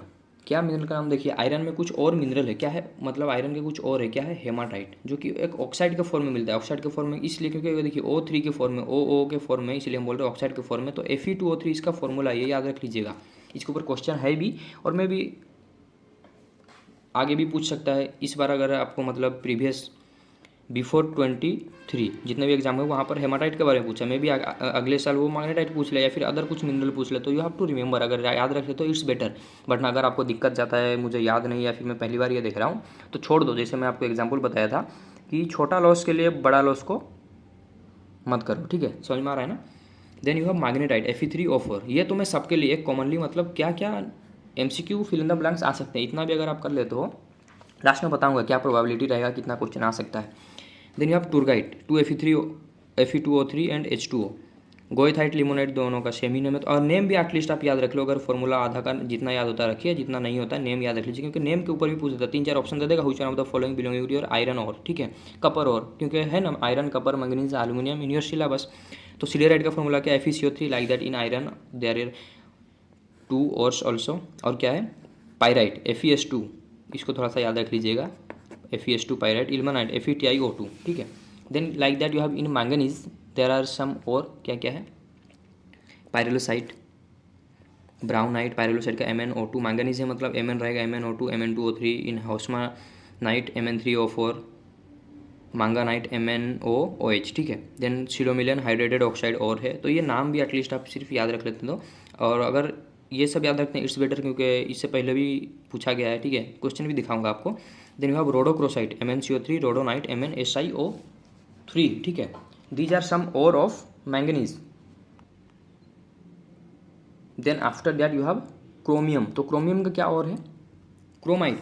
क्रोमियम का एक ही और है, क्रोमाइट FeOCr2O3, सिंपल वन, एक ही और है, याद रख लेना, ठीक है। और इसके ऊपर ये भी पूछा जाता है कि ये कहाँ मिलता है, मोस्ट फेमस, क्योंकि आप ओडिशा से बिलोंग करते हो, ओडिशा बोर्ड दे रहे हो, और सुकिंदा में ये बहुत ज़्यादा मिलता है। Sukinda is famous for your chromium, ठीक है, क्रोमाइट। कभी आप अगर विजिट किए होगे तो वहाँ बहुत ज़्यादा माइंस वगैरह है फॉर योर क्रोमाइट, आप देख लेना, ठीक है। विजिट करते हो तो एक सर्वे कर लेना, मतलब एक बार ट्राई करना समझने को, या फिर ट्राई करना देखने को माइंस वगैरह, ठीक है। Then after that you have aluminium ore. तो यहाँ पर सुकिंदा याद रख लेना है, उसका फॉर्मूला याद रखना, इसमें ज़्यादा और नहीं है, एक ही और है। और इसके ऊपर भी क्वेश्चन आ गया है इससे पहले, देख लेना, प्रीवियस ईयर का क्वेश्चन उठा के आप देख लो। Then you have aluminium. Aluminium में भी इसी तरह 4 और है, क्या क्या है? Bauxite, diaspore, boehmite and gibbsite. इसके ऊपर क्वेश्चन भी आया है कि देखते हैं, चलिए देखेंगे आगे क्वेश्चन भी।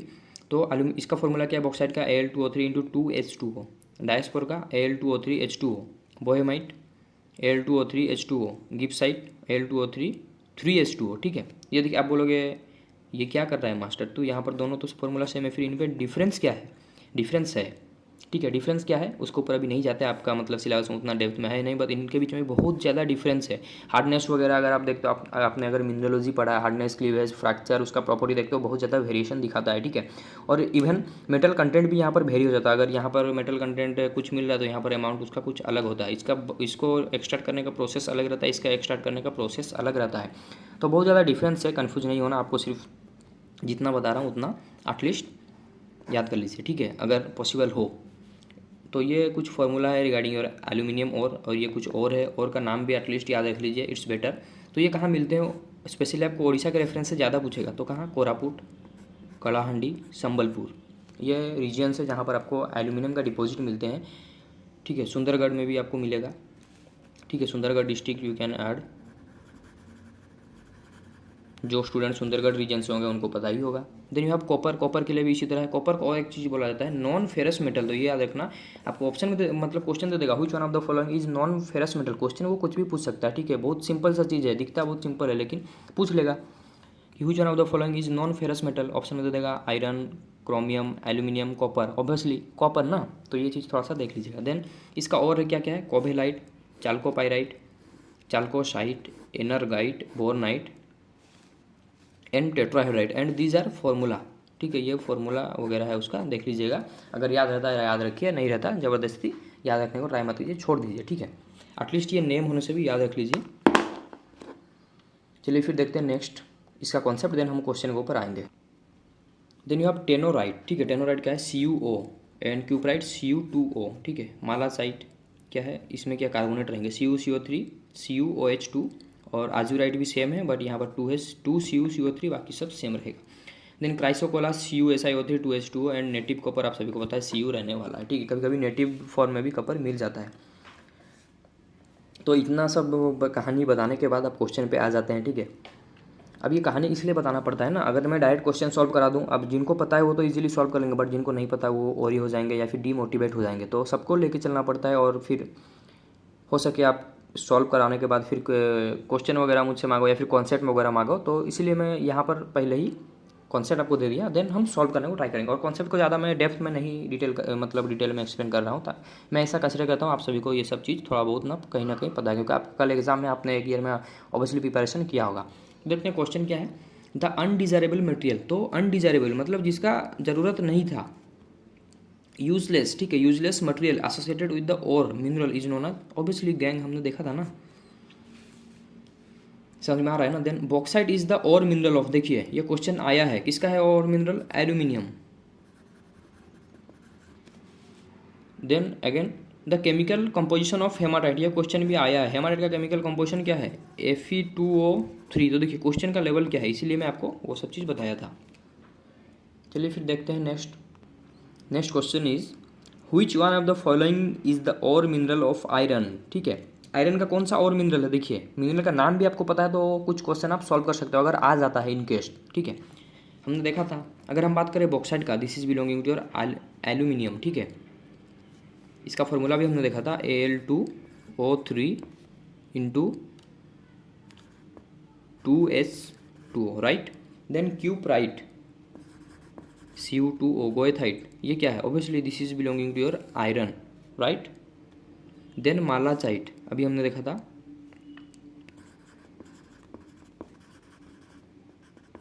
यही था ना, उसका फॉर्मूला 2 रहेगा, ठीक है। या कन्फ्यूज़न लग रहा है या फिर कन्फ्यूज़ हो जा रहे हो केमिकल फॉर्मूला में, कन्फ्यूज़ नहीं होना है, ठीक है, don't worry. Sorry, actually in malachite यहाँ पर 2 नहीं रहेगा, in azurite there is 2, okay. तो ये है, तो ऑब्वियसली ऑप्शन 3 इज करेक्ट, क्योंकि आपको पूछा कि आयरन के लिए तो फॉर्मूला ना भी पता रहे, यहाँ पर आप किस तरह सॉल्व कर सकते हो, मैं सिर्फ एडिशनल आपका एक ब्रेन एक्सरसाइज हो जाए, अभी हमने देखा था इसलिए मैं ये बताया, ठीक है। तो गोएथाइट इज योर करेक्ट आंसर। तो चलिए फिर ये तो इकोनॉमिक जियोलॉजी का मतलब कंप्लीट हुआ, मतलब जो भी और मिनरल वगैरह थे। तो कोल के ऊपर से किस तरह के क्वेश्चन आते हैं उसको भी सॉल्व करने को ट्राई करेंगे, तो ये आगे चल के बहुत इंपॉर्टेंट टॉपिक बन जाता है, इसके ऊपर भी क्वेश्चन बहुत बार रिपीट आया है, ठीक है। तो कॉल में देखिए उसका प्रोसेस वगैरह क्वालिफिकेशन ये सब तो आपको पता ही होगा। Then you have lignite, anthracite, ये सब के बारे में आपको शॉर्ट नोट जैसे पता ही होगा, ठीक है, उसके ऊपर मैं एक्सप्लेन नहीं करूँगा, मैं सिर्फ directly MCQ and fill the blanks के पर्सपेक्टिव से बता देता हूँ। देखिए you have 2 type of coal, एक पर्मोकार्बोनिफेरस कॉल जिसको हम लोअर गोंडवाना कॉल बोलते हैं, 98% इंडिया में इस टाइप का ही कॉल मिलता है। Then another type is your tertiary coal, जो कि 2% में प्रेजेंट है इन इंडिया, ठीक है। और लोअर गंडवाना में जो मतलब जिसको या बोलते हो पर्मोकार्बोनिफेरस कॉल, तो उसमें क्या मिलता है, बिटुमिनस। बिटुमिनस क्या है, कॉल का एक टाइप है, ग्रेडिंग अगर आप कॉल का करते हो पीट से लेके अप टू योर एंथ्रासाइट, तो उसी बीच में बिटुमिनस आता है, लिग्नाइट, बिटुमिनस, एंथ्रासाइट, समझ में आ रहा है ना। और बिटुमिनस अभी इंडिया में बहुत ज़्यादा मिलता है। Then you have tertiary coal, tertiary coal क्या है, इसी को ही आप क्या बोल रहे थे, 2% जो प्रेजेंट है इन इंडिया, ठीक है। मतलब इंडिया में अगर 100% को अगर जितना भी कॉल मिल रहा है उसको अगर 100% हम लेते हैं तो out of 100 98% is permocarboniferous and remaining 2% is your tertiary coal, and tertiary coal is generally lignite type, ठीक है। और एक चीज़ है कॉकिंग कॉल, ठीक है, कॉकिंग कॉल क्या है इस कॉन्सेप्ट में मत जाइए, सिर्फ कॉकिंग कॉल क्या है इसको समझ लीजिए, एक टर्म में समझ लीजिए, एक टाइप का ये भी कॉल है, found only in Jharia, Giridih, Bokaro, ठीक है। ये रीजन में ही मिलता है, 3 रीजन में ही पाया जाता है और कहीं नहीं मिलता है। तो इसके ऊपर भी क्वेश्चन पूछ सकता है कि कॉकिंग कॉल कहाँ पर मिलता है, या फिर ऑप्शन में अलग अलग रीजन दे दे, इनमें से कोई एक दे तो कोई एक आपको चूज करना है, ठीक है। तो लोअर गंडवाना का कॉल का जो डिस्ट्रीब्यूशन है किस किस रीजन में मिलता है वो देख लेते हैं। बिहार अगर झारखंड का हम देखें, करनपुरा, झरिया, बोकारो, गिरिधि, औरंगा, दाल्टनगंज, ये कुछ एरिया है जिसमें बहुत ज़्यादा अमाउंट में आपको कॉल देखने को मिलेगा। बट किस टाइप का कॉल, बिटुमिनस नहीं, सॉरी हाँ बिटुमिनस ही मिलेगा, लिग्नाइट इन योर टर्शियरी। तो इन ये देखिए यहाँ पर अभी हम जितना कॉल अभी मैं डिस्ट्रीब्यूशन आपको बताऊंगा, all are your lower Gondwana coal 98% मिलेगा, और in your these are bituminous type, ठीक है। तो ये वेस्ट बंगाल का अगर रीजन में हम देखते हैं तो यू गेट इन दाल्टनगंज, बरजोरा, रानीगंज, ठीक है। एंड इन ओडिशा, आप सभी ओडिशा के हो पता ही होगा, तालचेर, ठीक है, सुंदरगढ़, ये रीजन में आपको मिलता है। Like that in MP, Madhya Pradesh, चिरीमिरी, Korba, झिलीमिली, सिंगरावली, ये कुछ रीजन है जिसके अंदर भी आपको मिलता है। Then you have Andhra Pradesh के अंदर गोदावरी वैली है, आंध्र प्रदेश में भी वो रीजन में भी मिलेगा। महाराष्ट्र में कामठी, भंडारा, वारदा वैली, देखिए यहाँ गोदावरी वैली है, यहाँ वारदा वैली है, तो इसमें कन्फ्यूज नहीं होना। अगर वो क्वेश्चन देता है कि Wardha valley belonging to which state, obviously this is from Maharashtra, ठीक है, तो ये चीज़ को ध्यान दीजिएगा। देन अभी देखते हैं टर्शियरी कॉल, टर्शियरी कॉल क्या था, लिग्नाइट, लिग्नाइट के लिए फेमस है, 2% मिलता है। तो कौन कौन से रीजन में, अगर तमिलनाडु का हम देखें नेवेली, ये बहुत फेवरेट क्वेश्चन है, जो मतलब आपके एग्जाम में क्वेश्चन वगैरह बनाते हैं। ऐसा क्वेश्चन 2-3 बार रिपीट होते हुए देखने को मिला है, ठीक है, तमिलनाडु में मिलता है। और कहाँ मिलता, सिर्फ ये क्वेश्चन तो 2-3 बार आ गया है, तो क्या आगे मतलब नेक्स्ट बार भी यही पूछेंगे? नहीं, मे भी वो टॉपिक तो सेम रहे, मे भी रीजन अलग पूछ ले। तो राजस्थान का एक जगह है पल्लाना, वहाँ पर भी मिलता है। आसाम में नामचिक, वो जगह में मिलेगा। गुजरात का उमरसर, लेफ्री, पन्नाधर है, ठीक है, ये सब जगह में भी आपको लिग्नाइट टर्शियरी कोल मिलेगा, ठीक है, ना कि लोअर गोंडवाना। टर्शियरी कोल ये जितना भी है ये टर्शियरी कोल है।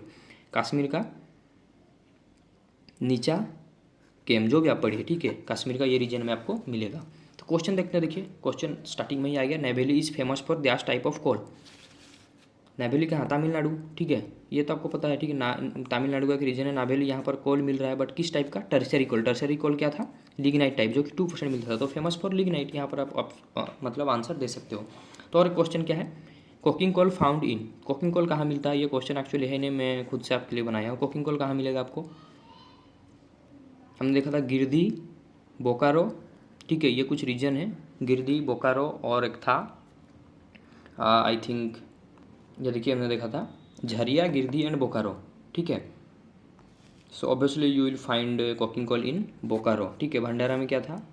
कोकिंग कोल नहीं था, बट हाँ there is you get bituminous type of coal. In Palana this is belonging to Rajasthan and here you get lignite.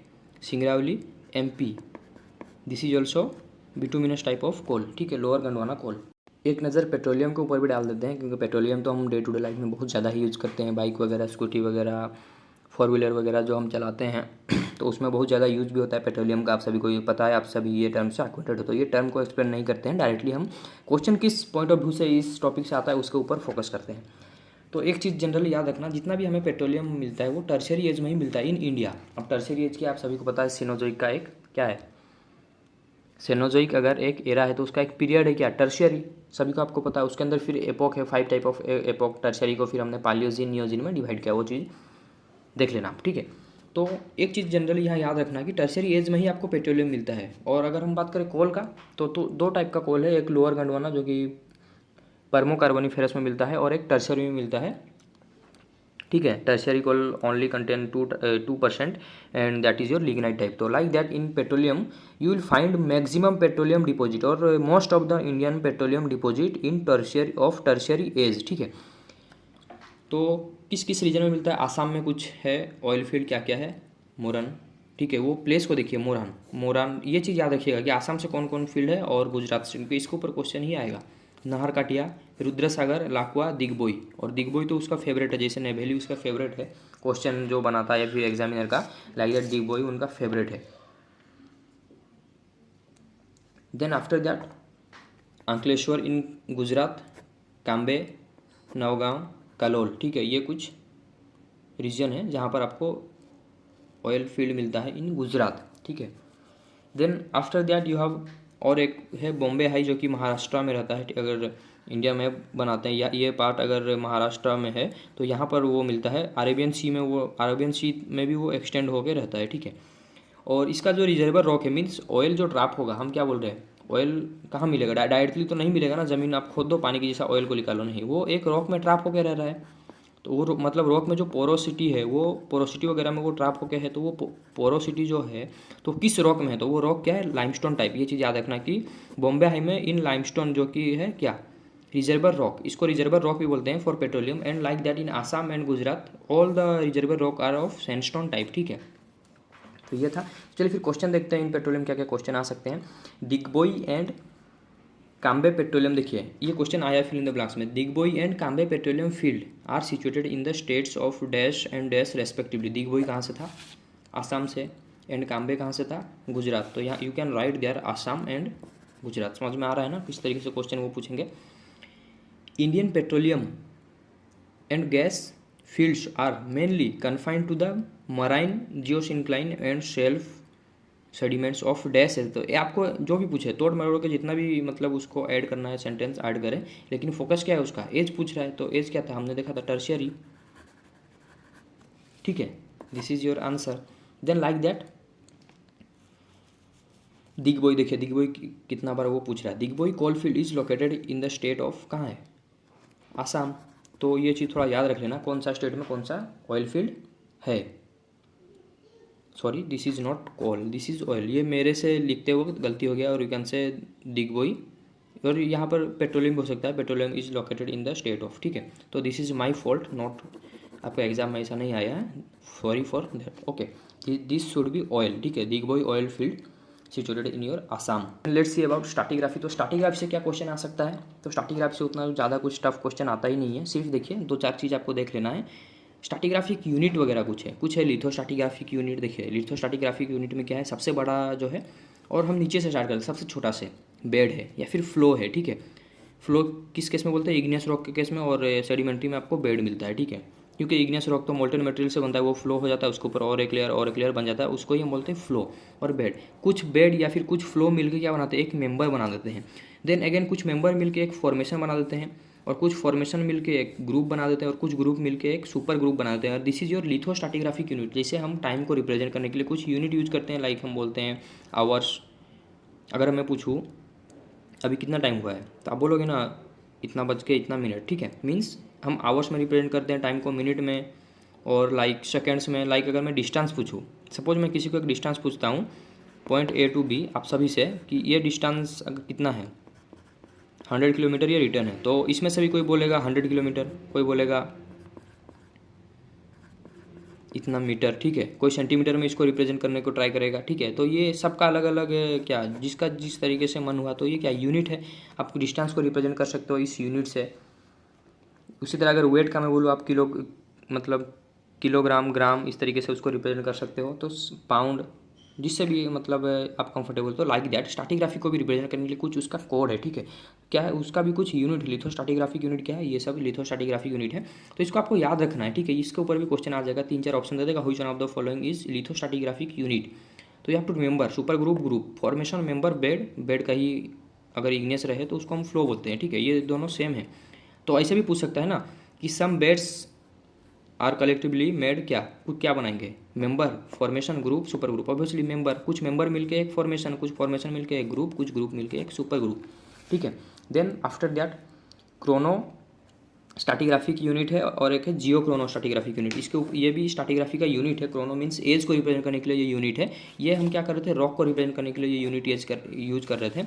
But इसको हम क्यों यूज करते हैं, एज को, ठीक है। तो इसको दो, जियो क्रोनो में क्या रहता है, eonothem, erathem, system, series, stage and सब स्टेज।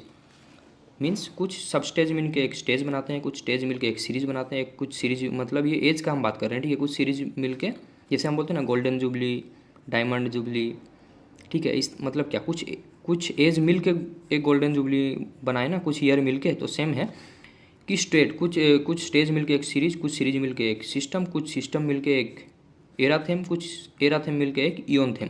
तो same in geochronological chronostratigraphic unit में क्या है जियो, ये जियो यहाँ पर नहीं है, सिर्फ क्रोनो है, ठीक है, क्रोन है।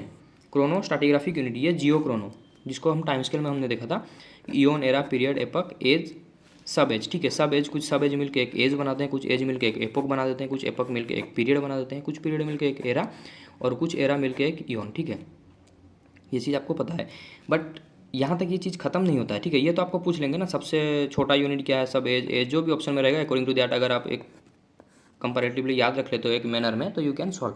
बट उनका खासियत यही है ना कि वो डायरेक्टली पूछेंगे ही नहीं।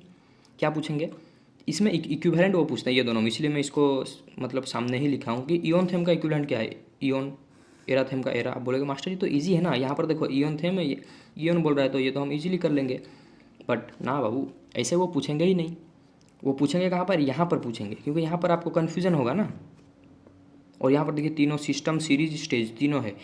तो आप बोलोगे मैं अगर नीचे से भी याद रखता हूँ या फिर ऊपर से याद रखता हूँ, तो यहाँ पर सिस्टम, सीरीज, स्टेज तो मुझे याद है, लेकिन किसको किस मैनर में याद रखना मैं भूल गया एग्जाम में। क्या करूँगा, देखो ये याद रखना, YET, SS डाल दो, SY मतलब सिस्टम यहाँ पर बनेगा, SE मतलब सीरीज बनेगा, ST मतलब स्टेज बनेगा। ये तीनों टर्म आपको याद रहेंगे, लेकिन किसको कहाँ डालना है, क्योंकि तीनों में SS है ना, तो कन्फ्यूजन हो जाता है, ठीक है। तो करना क्या है, YET लिख लेना, after eonothem, erathem, SS डाल देना, सिस्टम, सीरीज, स्टेज, खत्म काम।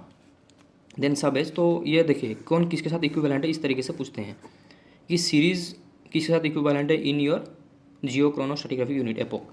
समझ में आ रहा है ना, इस तरीके से पूछते हैं। और क्वेश्चन किस तरीके से आ सकता है स्ट्रैटिग्राफी में, आपके पास कुडप्पा है, विंध्यान सुपर ग्रुप है, तो उसके ऊपर भी क्वेश्चन आता है ग्रुप को लेकर, ठीक है। कुडप्पा सुपर ग्रुप है, उसके अंदर फिर कुछ ग्रुप आते हैं, ठीक है। फिर हर ग्रुप के अंदर कुछ फॉर्मेशन है, ठीक है। इस तरीके से है, आपने अगर सक्सेशन वगैरह पढ़ा होगा तो आपको पता होगा।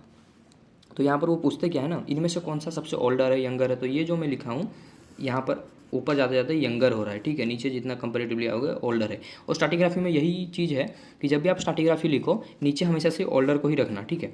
तो like that in Vindhyan group, Vindhyan क्या है, एक सुपर ग्रुप है, उसके अंदर कुछ ग्रुप आते हैं, तो उसको भी अगर हम ओल्डर से यंगर तक जाते हैं तो नीचे सबसे ओल्डर रहेगा सेमरी, कैमूर, ये सीक्वेंस है, इसको ऊपर नीचे मत करना।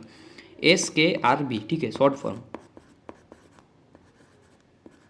SKRB, समझ में आ रहा है ना। यहाँ पर PCNKK, ठीक है, PCNKK। तो इस तरीके से आप याद रख सकते हो। तो वो पूछेंगे कि इन 3-4 ऑप्शन दे देंगे, which one of the following is oldest from Cuddapah super group, ठीक है। ये क्वेश्चन भी हम देखेंगे आगे है। और एक चीज़ याद रखना, यहाँ पर ये जो रहता है ना, हिल रीजन में ये फॉर्मेशन आपको मिलता है, बाकी जितना रिवर में। तो हिल में क्या है, HILL, तो यहाँ पर भी देखिए डबल L है, तो ये भी याद रखने के लिए कन्फ्यूजन नहीं होगा, ठीक है। और ये यहाँ पर एरो क्यों दिया गया है, रेवा आगे चल के इंपॉर्टेंट इसलिए बन जाता है, here you get diamond, okay. अब डायमंड, वाओ डायमंड कितना इंपॉर्टेंट है, नहीं क्या, यही सोचते होगे ना। तो पन्ना में आपको डायमंड मिलता है, जो कि रेवा ग्रुप के अंदर एक फॉर्मेशन आता है Panna, there you get diamond, okay, in MP।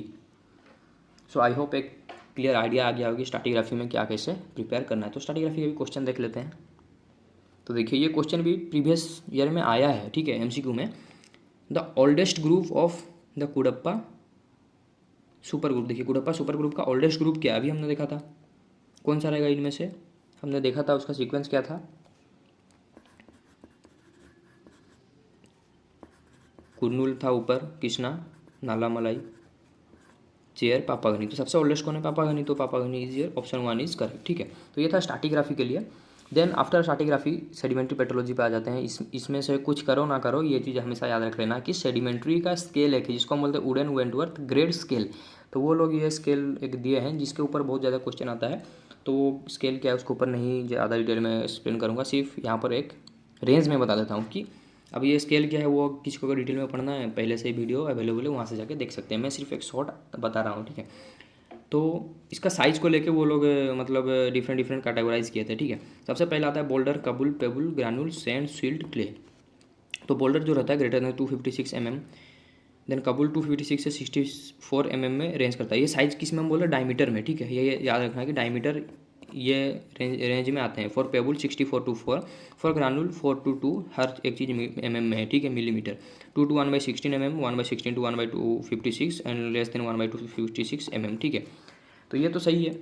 अब इसके बाद क्या हुआ ना, ये भाई साहब आए 1934 में, ये आपको नहीं भी याद रखते हैं तो चलेगा, क्रूम्बिन, ठीक है। अब इन्होंने क्या किया, इन्होंने बोला कि तुम दोनों ने जो बोला वो तो सही है, लेकिन इसमें मैं थोड़ा और एक चीज़ ऐड कर लेता हूँ ताकि मेरा भी नाम बन जाए, ठीक है।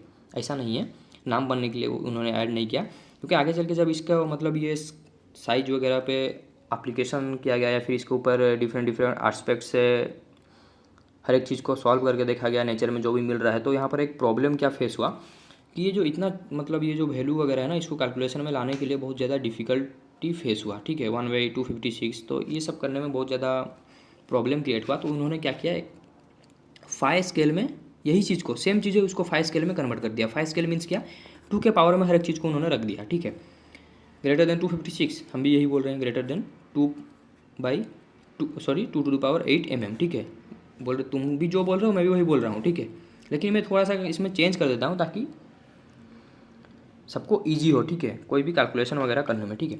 तो उसी तरह इन्होंने 256 2/8 to 2/6, ठीक है, यही सेम चीज़ को उन्होंने not by to the power, ठीक है, to the power 8 to the power 6 to the power 6 to the power 2 to the power 2 to the power 1 to power 1 to the power -4, इस तरीके से उन्होंने रख दिया, ठीक है, ताकि ईजी हो। देखिए 2 दी पावर -8 से अगर कुछ कैलकुलेशन करते हो थोड़ा सा ईजी होगा एज कम्पेयर टू 1/256। तो उन्होंने ये सब चीज़ देख के, तो ठीक है, ये सब चीज़ें आपको याद हो गया। तो यहाँ पर और क्या याद रखना, देखिए ये स्केल को याद ही रख लीजिए क्योंकि इसके ऊपर से क्वेश्चन आएगा ही, ठीक है, और आया भी है प्रीवियस ईयर में।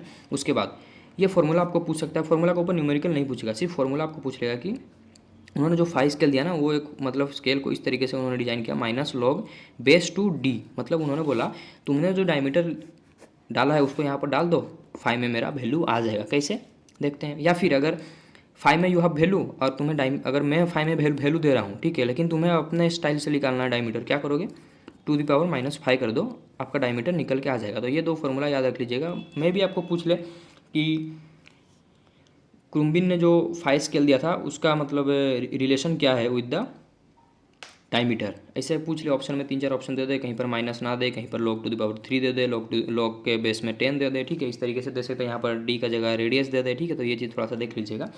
अब इसको आप इसका एप्लीकेशन क्या, आप बोलोगे एप्लीकेशन क्या है, तो ये देखिए एप्लीकेशन क्या है। सपोज आपको d दिया गया है, उसको फाई में कन्वर्ट करना है, ठीक है, इसको यूज कीजिए, फाई में आ जाए। कैसे देखिए, फाई क्या है हमें पता है, -log⁻²d, ठीक है, यहाँ तक हमने लिख दिया। ये आपके एग्जाम में नहीं आने वाला, सिर्फ आपको बता रहा हूँ ताकि आपको एक इंटरेस्ट जनरेट हो इसको याद रखने के लिए, ठीक है। Then phi equal to -log⁻², D को डी कितना था, सपोज डी गिवन है 1/32, तो 32 हमने लिख दिया। Then phi equal to -log2, same का सेम, इसको सिर्फ हमने चेंज किया, क्या किया, 2 का फॉर्म में लिखने को ट्राई किया। 1/2⁵ है, ये प्लस इसलिए लिख रहा हूँ कि 2⁵ जो है प्लस में है ना कि माइनस। देन इसको अगर हम ऊपर लेके जाएंगे तो 1/2⁵ को ऊपर लेके जाएंगे तो 2⁻⁻5 हो जाएगा ना। तो यही चीज़ है, देखिए -5 हो गया। अब आपको पता है यहाँ पर बेस 2 है, यहाँ पर 2 है, ये दोनों क्या हो जाएंगे, 1 हो जाएंगे। और ये कहाँ चल जाएगा ऑटोमेटिकली, यहाँ पर आ जाएगा, यहाँ पर आ जाएगा, तो -5 क्या हो जाएगा, +5। देखिए -5, फाई इक्वल टू +5। समझ में आ रहा है ना, इस तरीके से ये चीज़ है। तो इसके ऊपर क्या क्या क्वेश्चन है, चलिए फिर उसके ऊपर एक ओवरलुक कर लेते हैं।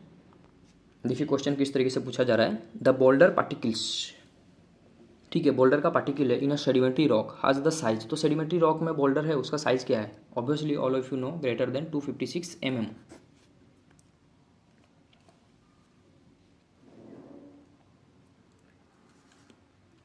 Then next question is the grain size of the boulder is. देखिए बोल्डर के बार 2 बार क्वेश्चन रिपीट किया, कितना है, greater than 256 mm। Grain size क्या है, 256 mm से ग्रेटर है। देखिए आपको ये तो क्वेश्चन इस तरीके से दे दिया, आप जब फिल इन द ब्लैंक्स लिख रहे हो, आप सपोज लिख रहे हो 24 नंबर का आंसर, तो सिर्फ 256 ग्रेटर देन 256 मत लिखना, यहाँ पर थोड़ा सा यूनिट को भी मेंशन कर लेना, ठीक है, ताकि जो एग्जामिनर जो आपका कॉपी चेक कर रहा है वो खुश हो जाए, ना भैया ये बच्चा तो थोड़ा पढ़ा है, ठीक है, उसको ऐसा लगे, ठीक है। देन क्वेश्चन नंबर 25 ये क्या है, sedimentary rock containing large angular grain. तो यहाँ पर भी देखिए लार्ज एंगुलर ग्रेन किसको ही हम बोल रहे हैं, बोल्डर को। तो एक सेडिमेंट्री रॉक है जो कि बोल्डर कंटेन कर रहा है, लेकिन वो क्या एंगुलर है, तो उसको हम क्या बोलेंगे, ब्रेसिया। ये क्या है, रॉक टाइप है। जब हम मतलब हमारे पास तो सैंडस्टोन लाइमस्टोन वगैरह जो सिलेबस में रॉक था तो उसमें ये सब था ब्रेसिया। बट अब क्या होता अगर इसके जगह वो राउंडेड दे देता, देन कॉन्ग्लोमरेट। आई होप आपको ये समझ में आ गया।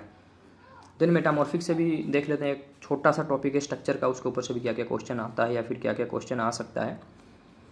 काटाक्लास्टिक स्ट्रक्चर, ठीक है, तो ये स्ट्रक्चर है, स्ट्रक्चर क्या है उसको मैं नहीं बताऊंगा। स्ट्रक्चर के साथ थोड़ा सा खाली रॉक टाइप का एग्जांपल याद रख लीजिए। काटाक्लास्टिक के साथ यू हैव माइलोनाइट क्रस्ट ब्रेसिया। आप जो हायर स्टडी के लिए पढ़ रहे हैं या फिर जिन्होंने डेप्थ पे ये पढ़ा है, बोलोगे ये बता क्या रहा है मास्टर, तू तो गलत बता रहा है, काटाक्लास्टिक में माइलोनाइट नहीं आएगा।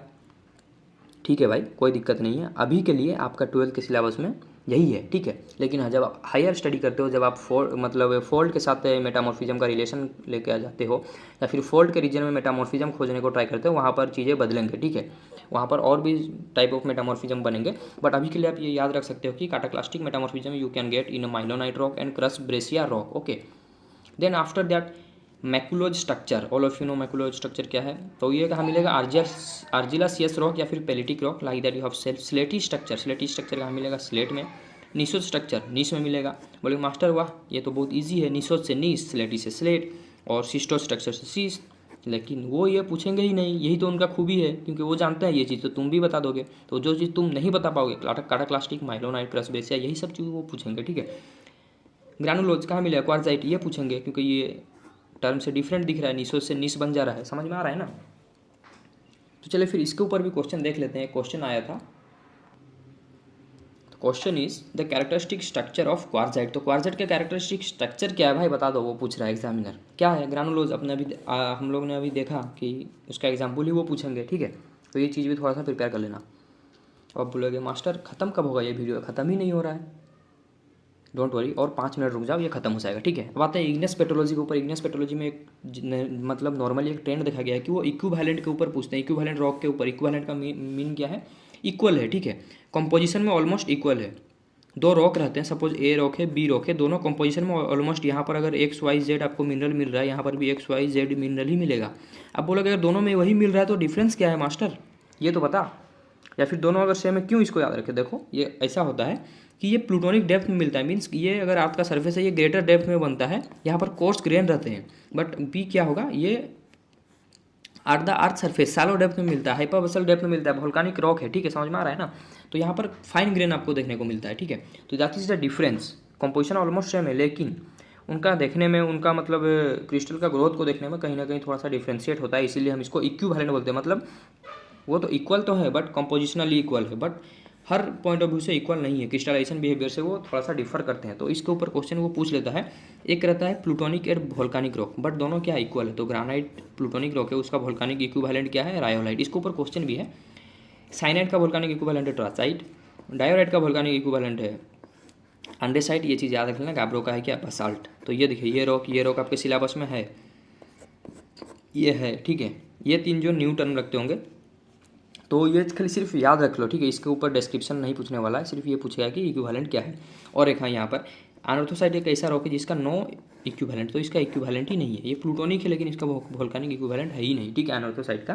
तो ये चीज़ भी मैं भी वो पूछ ले कि एक ऐसा रॉक बताओ जिसके अंदर वोल्केनिक इक्विवेलेंट है ही नहीं, एक ऐसा प्लूटोनिक रॉक बताओ जिसका वोल्केनिक इक्विवेलेंट नहीं है, ऑब्वियसली अनऑर्थोसाइट, ठीक है। तो क्वेश्चन क्या था? क्वेश्चन इससे पहले पूछा गया था कि द वोल्केनिक इक्विवेलेंट ऑफ गाब्रो, गाब्रो का वोल्केनिक इक्विवेलेंट क्या है, देखते हैं। चलिए, ये गाब्रो क्या है? प्लूटोनिक, तो इसका वोल्केनिक इक्विवेलेंट क्या रहेगा? बसाल्ट, हमने देखा।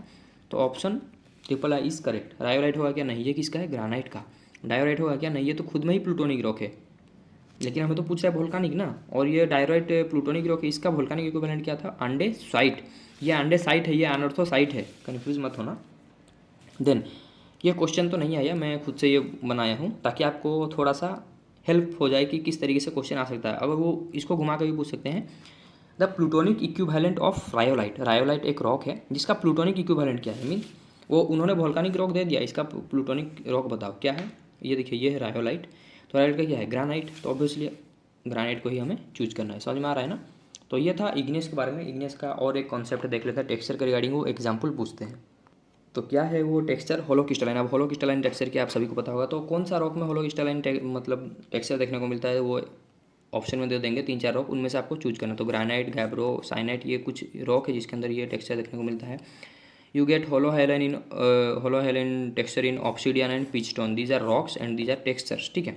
देन हेमी क्रिस्टलाइन का रायोलाइट एंड ट्राचाइट में मिलेगा, यू हेड्रल लाम्प्रो फायर में मिलेगा, सब हेड्रल मिलेगा गाब्रो ग्रानाइट, एंड अनहेड्रल मिलेगा अपलाइट। ये याद रख लेना, ये थोड़ा सा अच्छे से याद रखना, ये भी अच्छे से याद रखना, ठीक है। Then porphyritic texture. Porphyritic texture क्या आप सभी को पता है? लार्ज ग्रेन्स क्या रहेंगे? सराउंड बाई स्मॉलर ग्राउंड मास, ठीक है। इसको ही हम बोलते हैं फेनोक्रिस्ट, ठीक है, इसको बोलते हैं ग्राउंड मास। तो porphyritic texture you get basalt, diorite in rhyolite, ठीक है, ये 3 रॉक में मिलेगा। Then like that you have poikilitic. Poikilitic कहाँ मिलेगा?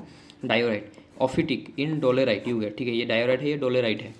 एंसा और ऑफिटिक क्या, यहाँ पर भी वही चीज़ मिलेगा, ठीक है, डोलेराइट में ही मिलेगा, लेकिन यहाँ पर थोड़ा सा मिनरल का डेवलपमेंट होता है उसमें थोड़ा सा डिफ्रेंशिएट देखने को मिलता है। Then what about graphic texture? Graphic texture you get in granite and pegmatite rock. अब ग्राफिक टेक्सचर क्या आप सभी को पता है? Intergrowth between quartz and K feldspar, ठीक है। तो इंटरग्रोथ वाले टेक्सचर के पार्ट में हमने ये सब चीज़ देखा था। तो सिर्फ एमसीक्यू के लिए आपको एक ब्रेन एक्टिविटी करवा दे रहा हूँ कि ट्राचाइट ये क्या है? एक टेक्सचर है, ट्राचिटिक टेक्सचर, किसमें मिलेगा? फोनोलाइट एंड ट्राचाइट। अब बोलोगे ये तो ईजी है ना, ट्राचिटिक से ट्राचाइट हमें याद हो जाएगा, लेकिन वो ये पूछेगा ही नहीं। वो क्या पूछेगा? फोनोलाइट। फोनोलाइट बताओ, समझ में आ रहा है ना वो किस तरीके से पूछेगा। बट अगेन और एक टॉपिक रह जाता है इग्नियस पेट्रोलॉजी से, वो क्या है? फॉर्म के बारे में। वो फॉर्म के ऊपर भी पूछता है, तो फॉर्म के ऊपर ज़्यादा डेप्थ में नहीं पूछेगा, वो कुछ फॉर्म तो देगा, which one of the following concordant discordant. Concordant क्या है? अगर कंट्री रॉक से जो पैरेलल रिलेशन रखे, बट अगर क्या हो कंट्री रॉक से क्रॉस कट रिलेशन दिखाए, उसको ही हम बोलते हैं डिस्कॉर्डेंट, ठीक है। तो इसका एग्जांपल है dyke, ring dyke, cone sheet, batholith, stock, boss, roof pendant, ये कुछ टर्म है जो कि रिलेटेड है और डिसकॉर्डेंट इग्नियस बॉडी। एंड अगर हम बात करें कॉन्कॉर्डेंट इग्नियस बॉडी, तो there is use get sill, laccolith, lopolith, and phacolith sill क्या है, इस तरीके से फ्लैट रहता है। And if you talk out laccolith तो इस तरीके से रहेगा, एंड लोकोलिथ सॉसर शेप का। एंड फाकोलिथ जो फोल्डेड रीजन रहते हैं उसके अंदर मतलब क्रिएस्ट में और ट्रो में ये डिपॉजिट आपको देखने को मिलता है, किसका, इग्नियस रॉक का। तो ये था अबाउट योर इग्नियस पेट्रोलॉजी। तो लास्टली चलो थोड़ा सा इंजीनियरिंग पेट्रोलॉजी को भी ओवरलुक कर लेते हैं, देन हम ये सेशन को एंड कर लेंगे। तो इन इंजीनियरिंग जियोलॉजी वो क्या करते हैं, कुछ टर्म दे दें, मतलब इंजीनियरिंग जियोलॉजी में कुछ टर्म है जिसको आपको समझ लेना है कि कौन सा टर्म कहाँ से रिलेटेड है। अगर आपने इंजीनियरिंग जियोलॉजी अच्छे से पढ़ा है तो आपको पता ही होगा, अगर आप डैम और ब्रिज का लॉन्ग क्वेश्चन के लिए प्रिपेयर हो गए हैं तो आपको एक आइडिया आ ही गया होगा क्या है। बट क्या हो जो अदर लॉन्ग क्वेश्चन के लिए प्रिपेयर है लेकिन डैम और ब्रिज से अगर शॉर्ट नोट आ जाए या फिर MCQ वगैरह आ जाए, क्या करेंगे।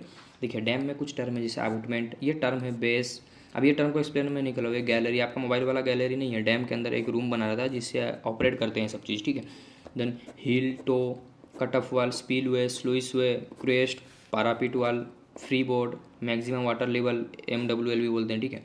नॉर्मल वाटर लेवल NWL, जिनमें बटरेज, स्टर्ड, डेक, ये कुछ टर्म है जो कि एसोसिएट होकर रहते हैं मतलब विथ योर डैम। तो क्वेश्चन में ऐसा पूछ लेगा ना कि 4 टर्म दे देगा, ठीक है। सपोज एक टर्म दे रहा है यहाँ पर gallery, gallery is related to, दे देगा डैम, ऑप्शन में टनल, ब्रिज, रोड, तो आप क्या बोलोगे, डैम के साथ रिलेटेड है। तो इस तरीके से भी क्वेश्चन को फ्रेम कर सकता है MCQ में।